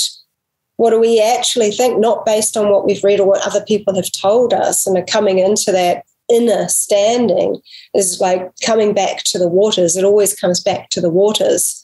And so when I was doing all of the different music, one of the songs that I did and I repeated was Stairway to Heaven. And in the ice, I kept seeing a stairway like this. I was looking at that. I was like, that's what it is. And so after doing it so many times and seeing the stairway, I'm like, oh, I wonder if it actually means stairway.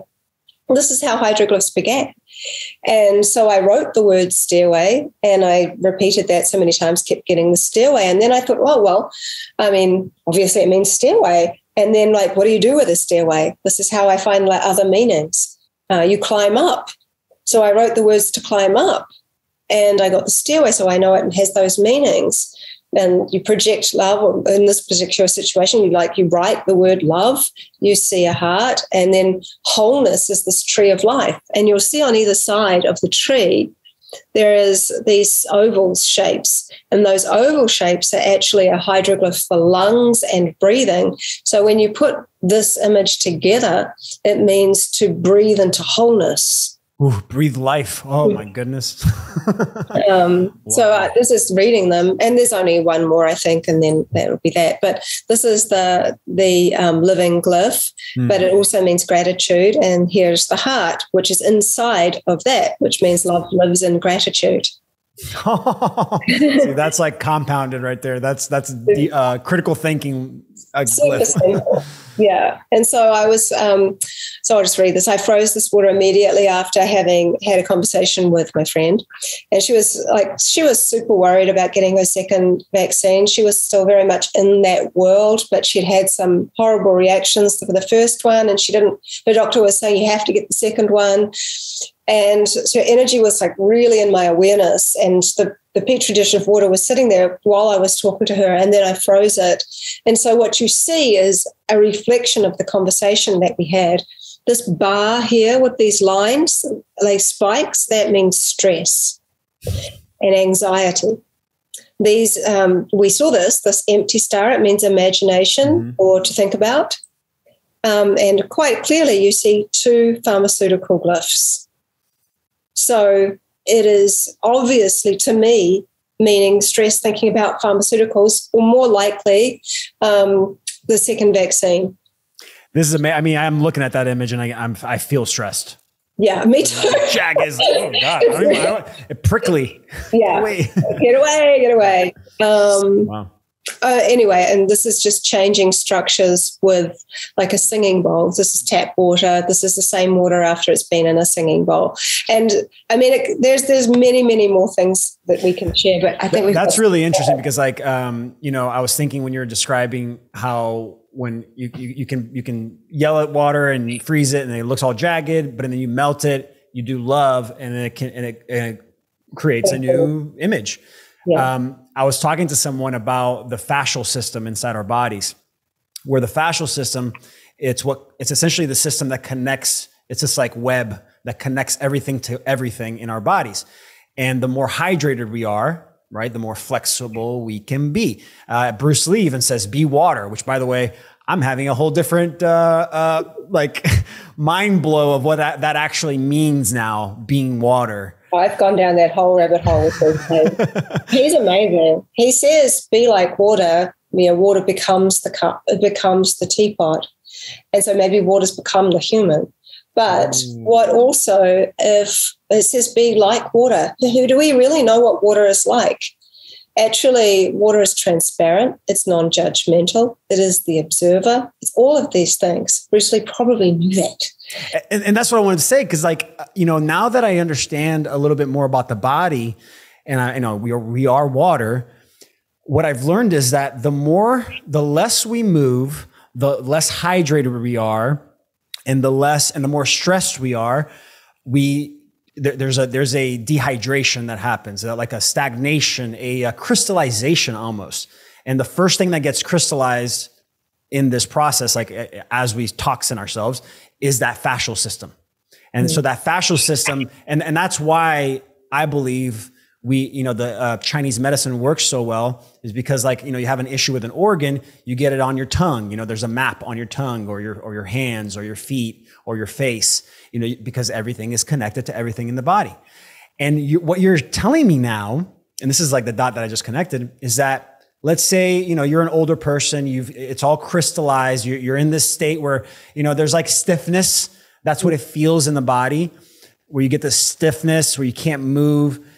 What I'm learning is that if we become aware of that and do the practices to melt the water, literally, we can then take back that control of the flexibility of the liquid to then start to, but we have to let go first, right? You have to let go of the stagnation first to then take in the new vibration that's going to make you into love or whatever it is that you want.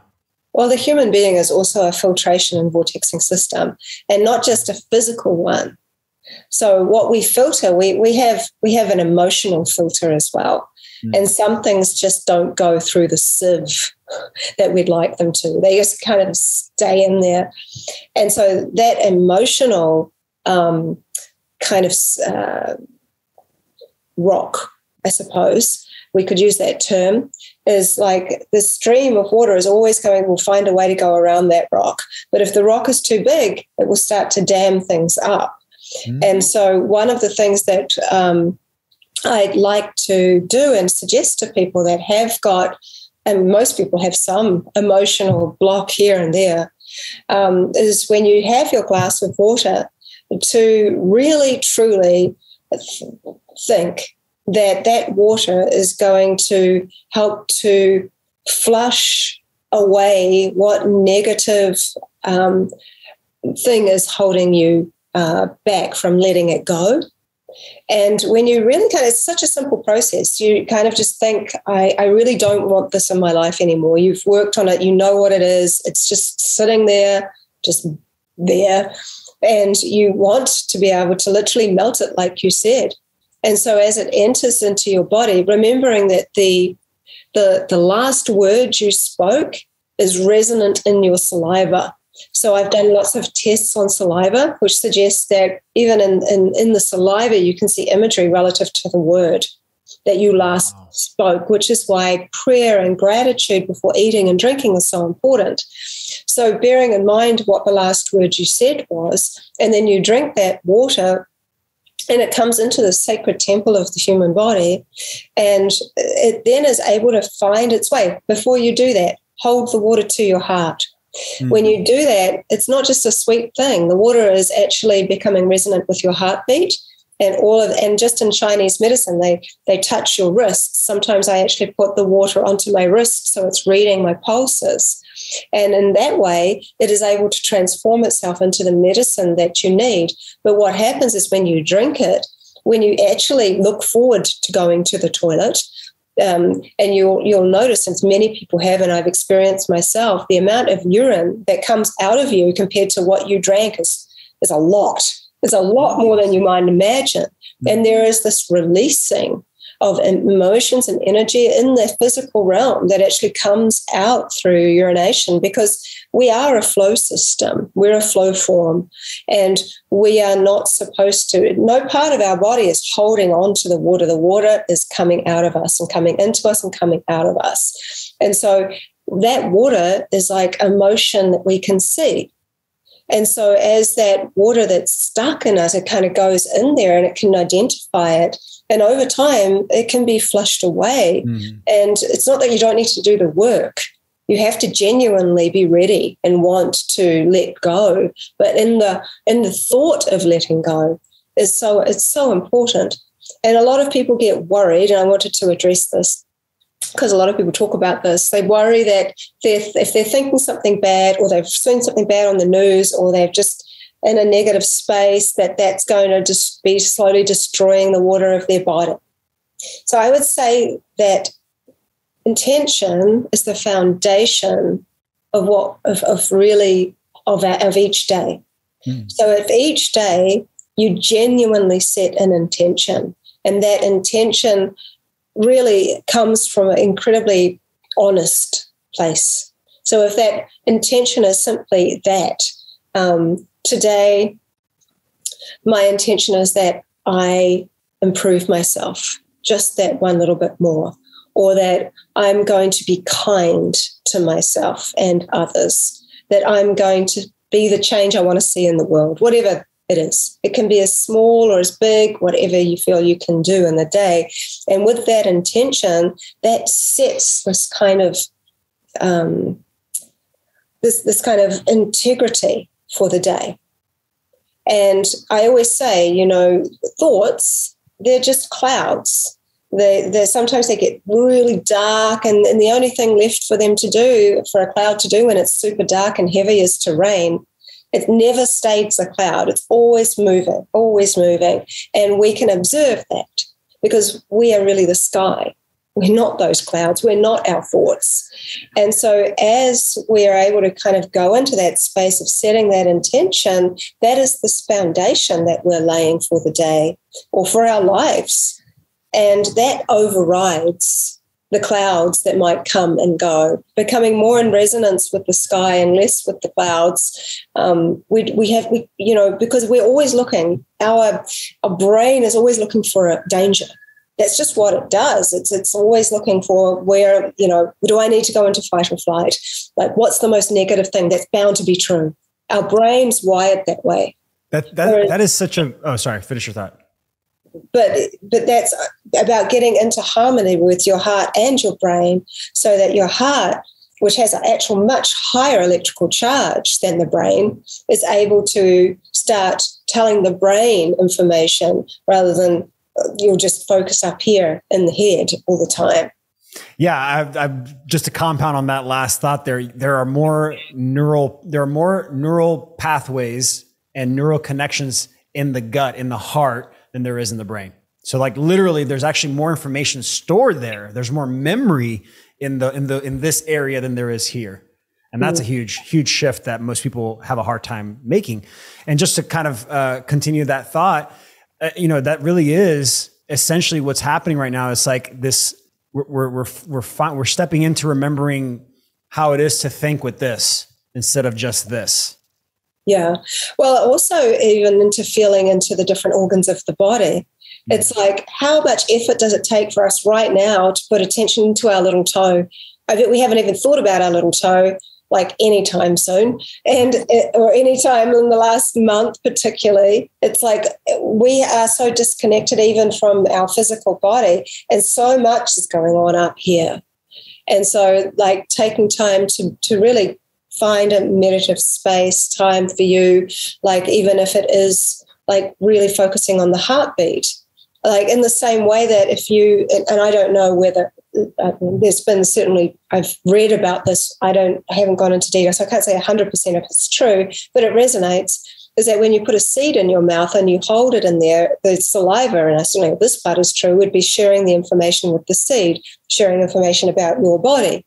So when you plant that seed and it grows, according to a couple of friends of mine that do this and say it's true, and they've done the analyses for it, whatever you're lacking in minerals and various things like that, the plant will grow as a medicine for you. So it's not surprising that the water within us is a medicine, and the water outside of us can also be a type of medicine for us too. But the power is not outside of us. The power is inside of us. Like at that talk, Andy was saying, there no pill and no medicine and no any of those things are healing you. Your body is healing itself. It knows how to do that. And do you practice urotherapy? No. No, where you drink urine? No, I haven't. I haven't done it yet. Have you done research with that? And I have. I've done lots of studies on urine, and I actually had a big conversation with somebody about it just the other day.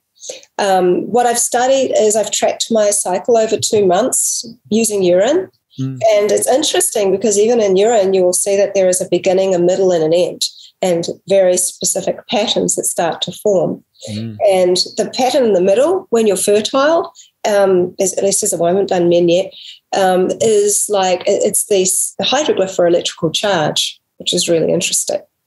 Oh, whoa, like literally it means electrical charge. That's pretty cool. It's very interesting.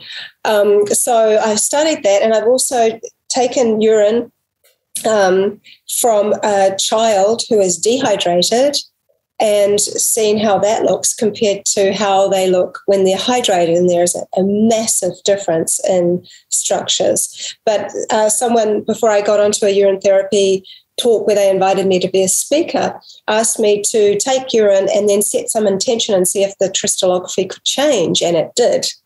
So I put lots of love into it, and it changed nice little hydroglyphs in there. It's interesting. There's somebody in the group of people that are helping me identify layers of meaning in hydroglyphs. I have a little group from around the world. And he started to do the crystallography of his urine. And he sent me this picture. I'm like, oh, that's the best urine I've ever seen. And it was like all these images of like living glyphs, like all throughout his urine. And he's a farmer, and he is a biodynamic farmer. And so, it's interesting though that we've been so conditioned, including me, to kind of have this idea that urine is something that's been just, it's waste and this kind of stuff. But I'm very much in the mindset now that I need to step away from all of that old way of thinking. And because I see that both, tears and water, they're all medicines in their own way, and they're no different than urine. That's why I asked that, because you said that tears is sort of a medicine. I've heard the same exact thing about urine, and that every morning it's your body's way of giving you what you need to because it has like over 3,000 minerals in it. There's stem cells in it. There's like a protein that supports that, like that generates the stem cells. So yeah, I mean, I've heard that before. That's why I'm asking to see like where you stand on that, because it seems like these things that we were taught to be byproducts, even tears, I've heard before a while back that it was like, oh no, that's like you gotta let that go. That's your toxins. That's like the trauma. Yeah. Where now I'm hearing it's no, that's probably medicine. And it's a medicine. Well, also, people always say, don't cry. That's the old conditioning too. No, don't cry. Stop crying. It's not good to cry. It's going to be all right. But actually, it's a wonderful release to be able to cry and let things out like that. But then what are you releasing? People say, what is an emotion? And so it's like, it's when you feel this, and sometimes, you might cry, and that's a result of the emotion. But what if tears are actually emotion you can see, taste, and touch? Oh, I see. Whoa. I just watched this TV show. I watch a lot of TV shows and movies, by the way. But I like that I did that in my life because I'm experiencing reality now for what it is. And I'm seeing a lot of similarities, a lot of connections. And this show that I watched recently, it was an alien thing, and they were trying to communicate, and the alien would like just go, and this cloud would come out. And in that cloud, there were dots inside the cloud, but it was a 3-dimensional cloud. Oh, that's Arrival, right? The movie Arrival. No, this is not Arrival. This is a newer show. Yeah, it's it's a Discovery. It's like Star Trek. Okay. So they decipher, like the humans decipher what's being communicated, but essentially like in this cloud, the alien was communicating emotion, and like they broke it down. I mean, and that's why I'm mentioning this, because the way you broke down the hieroglyphs and the depth and like the shapes and like even the complex, that conversation you had with your friend about getting the jab, it was very complex. And it really reminded me of this thing I saw on the show where it's like, if you're trying to communicate simply, right? If you're two different species and you're trying to communicate to each other, you're going to try to encompass as much information into that delivery as possible. So that is like, hey, here it is, figure it out. It's almost like that's what you're doing. You're the human, water is the alien. And it's like, all right, I got to communicate to this being that's less than I am. It's denser than I am. So let me try to communicate it. Here it is. And that's what you're doing. You are literally deciphering this new language of this ancient being that's always existed around us, but we've never tried to communicate with it. Or maybe we have, we've just been lied to. It's like such a huge deal. I actually once had this vision that I was in Antarctica and I was going through these underground kind of caverns that were carved out, and there were hieroglyphs in all the ice caverns. And it was like this ancient kind of like, and I know, I only have 34, 35 hieroglyphs, but there's probably hundreds, if not thousands, that I don't know about yet. And it's really about rediscovering what meaning is to you, the power of meaning, and finding the meaning in these symbols. And like even with hieroglyphs, it's a conceptual meaning. So it's a very vast meaning. So when we start to like, one word usually is just a kind of derivative of a much larger thing. And so this is still a language in a kind of purity that hasn't been kind of pulled apart yet, and it's not designed to be. It's really about us discovering something. And I think it's one of the exciting things. Like my little team, we're so excited about what are we going to see next. And anyone that starts joining us and getting into this work, it's like, it really is like just stepping into another world that has never been seen before, and we don't know what anything is, but it's super cool and it's amazing. And so what I might come back to, we talked about looking through this lens and the eyes and like seeing the world in that way. When I was born with, I never know if I'm saying this word correctly, but it's reticulating eyelids. So you have your eye lens, which is on, obviously, the lens, and this is an eyelid. So like sharks and various reptiles and things, they have an eye lens that goes over the lens, that goes across like this, and then they have their regular eyelid. I was born with eye lenses like that. And the ones that, like when sharks, like they go whoop, whoop, like from the side, and then there's a lid. So that thing that comes out, wow. Yeah. And they were completely clear and functional. And my mother chose within a few days to have them removed, because she really, as far as I'm aware, I don't know anyone else that has been born with them like that. And we have like remnants of things that we're meant to have had in our lenses in this part of our eye. But anyway, I had surgery, and it took a very long time for my eyes to heal, and they weren't sure whether I'd be able to see. Eventually, I was able to see, and I came right. And then at 5, they started to come back, and I had more surgery, and it took even longer, and I started to actually learn Braille, because I thought I might not be ever able to see. And I'd literally just started school. and I was very kind of, I couldn't remember anything really much from when I was little, but when I was like just born. But Mum was like just saying to me, look, you know, I just remember being nervous about the whole thing. And then I really didn't want to be different. Such a big part of like teenage years is more about wanting to be the same rather than be different. And so anyway, I also drowned when I was nearly 14. And I had this very interesting experience which somehow correlates to that. And the way I have really gone into all of this remembering and really going into what I said I saw when I had those lenses was because I did a regression a few years ago with someone who was very curious about, you know, about this that I had just started to share. I never spoke about it. Like people I know that have known me for years don't even know about this until recently. I just didn't talk about it. But when what I said when I was in this regression space is that when I was little, before they were removed, I said I could see the world without the lens, without the veil of which we talk about. And that what I said I saw was that the world really didn't look anything like what we see now. It was just so massively expansive, but literally you could pull another world right into yourself. You could pull things right into you. You could see colors that I can't even explain what they look like.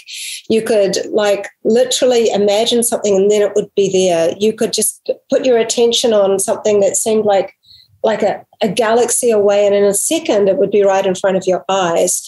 I could see people and faces. I could see different things that just would move in certain ways. And as difficult as it is to explain what I saw, I remembered very clearly in that regression all of those things that I saw and how incredibly difficult it was to then suddenly come into the dense world and see the world the way we all see the world, or at least we assume we all see the world, because we only ever really see from our point of view. And so, yeah, I kind of was very, very sick up until like I had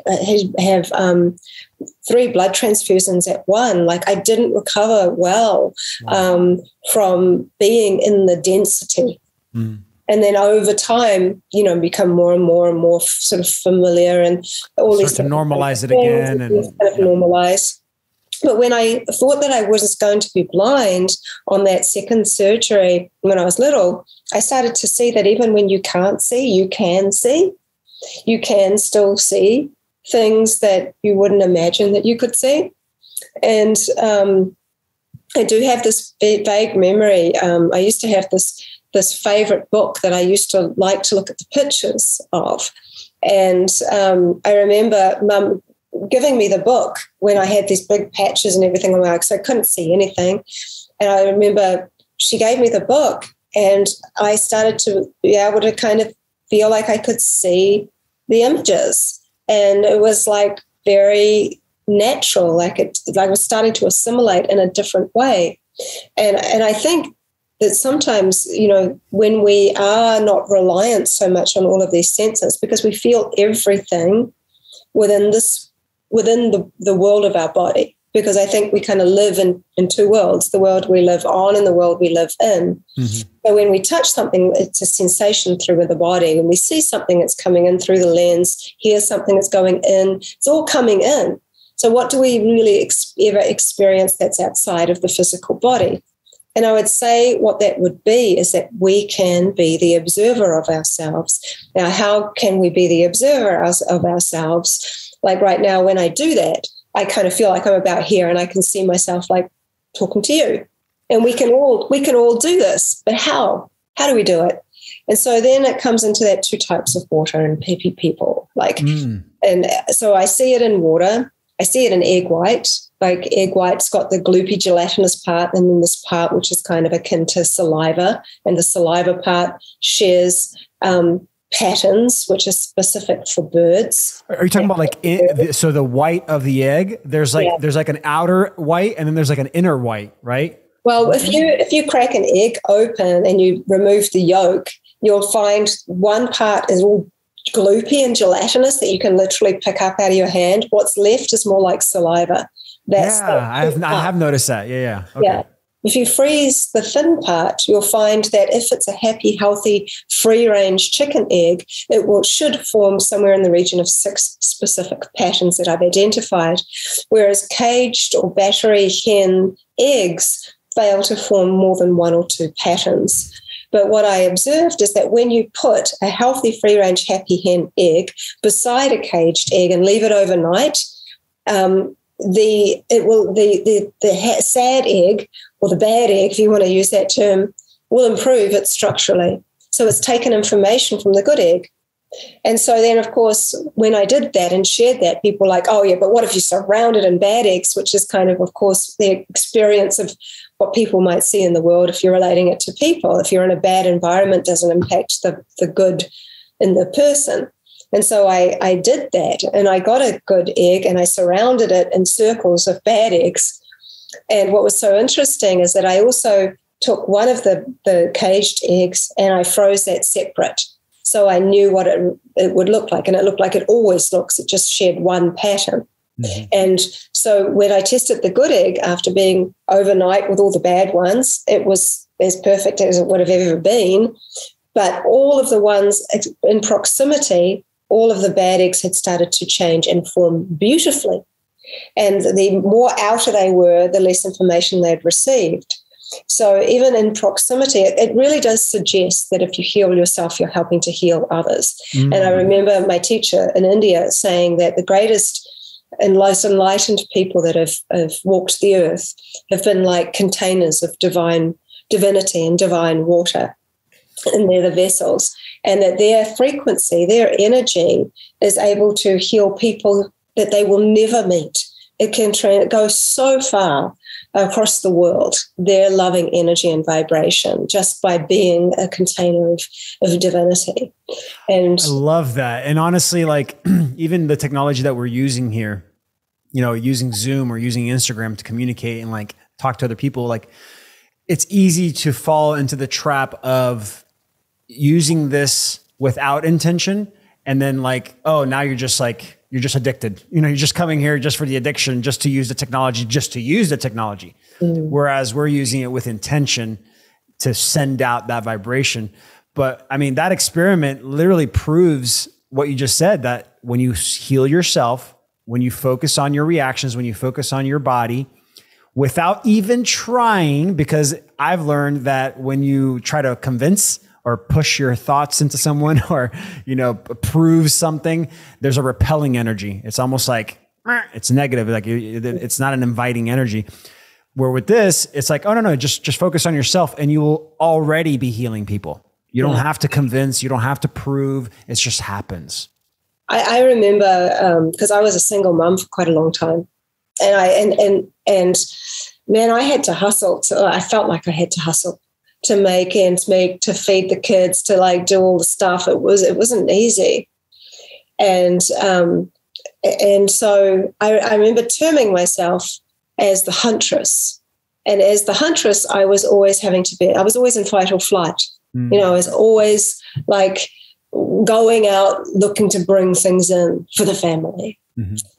And then I had something happen a few years ago where I very much came into the understanding that that chapter needed to change, and that in fact I could take all the tools I learned from being the huntress and being me and all the experiences that I've had, and honor that, but then knowing that actually turning into what I would term as, and they're very just loose terms, but as in the goddess energy, in the goddess energy, you don't have to go out hunting.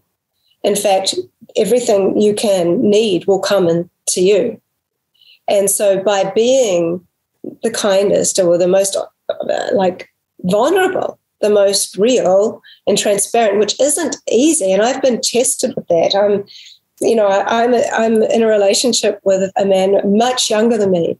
There is a big difference in our age group. So you want to talk about, being confronted with stuff. Mm. It's like, my goddess space has had to be so real with myself and the self-talk. Am I pretty enough? Am I this enough? Am I that enough? And all this rubbish. My relationship, which is relative to all these things we've been talking about, doesn't work in that space of fear or that space of that kind of like, oh God, I'm so worried about where this is going. Am I this or that enough? We are all enough. Mm. And so when I come into the space of much more acceptance and much more love for myself and much more of the place of like realizing my worth, I think that's one of the most important steps to change is actually truly understanding your own worth. And then when you do understand your own worth, there is an embodiment within you that starts to change. And it doesn't come from any place of ego. It really comes from a place of true acceptance for you and your journey and for others. And that then vibrates out of you. And so what I've been doing in this kind of mirror effect is that what I've seen in my beautiful, gorgeous husband, who is the most beautiful and safe container for me to be all seasons in one day, is that actually in that space, I see that I have also brought in everything I ever wanted, which was to be loved the way I love. And in that aspect, we all have relationships with water because we are all bodies of water, full well how to have a relationship with water. And so just because it's not in a body doesn't mean that it isn't living. And I think that we're working with an elemental force of life, and as we become more transparent like water, like Bruce Lee said, as we become more in the higher vibration, which is stepping out of one into another space sometimes and really honoring that, and it really makes such a difference in the work for me. Like I've really I've had to melt away a lot of conditioning, and that in that melting process, even physically, the melting process is like that fourth phase of water. You come into the plasma.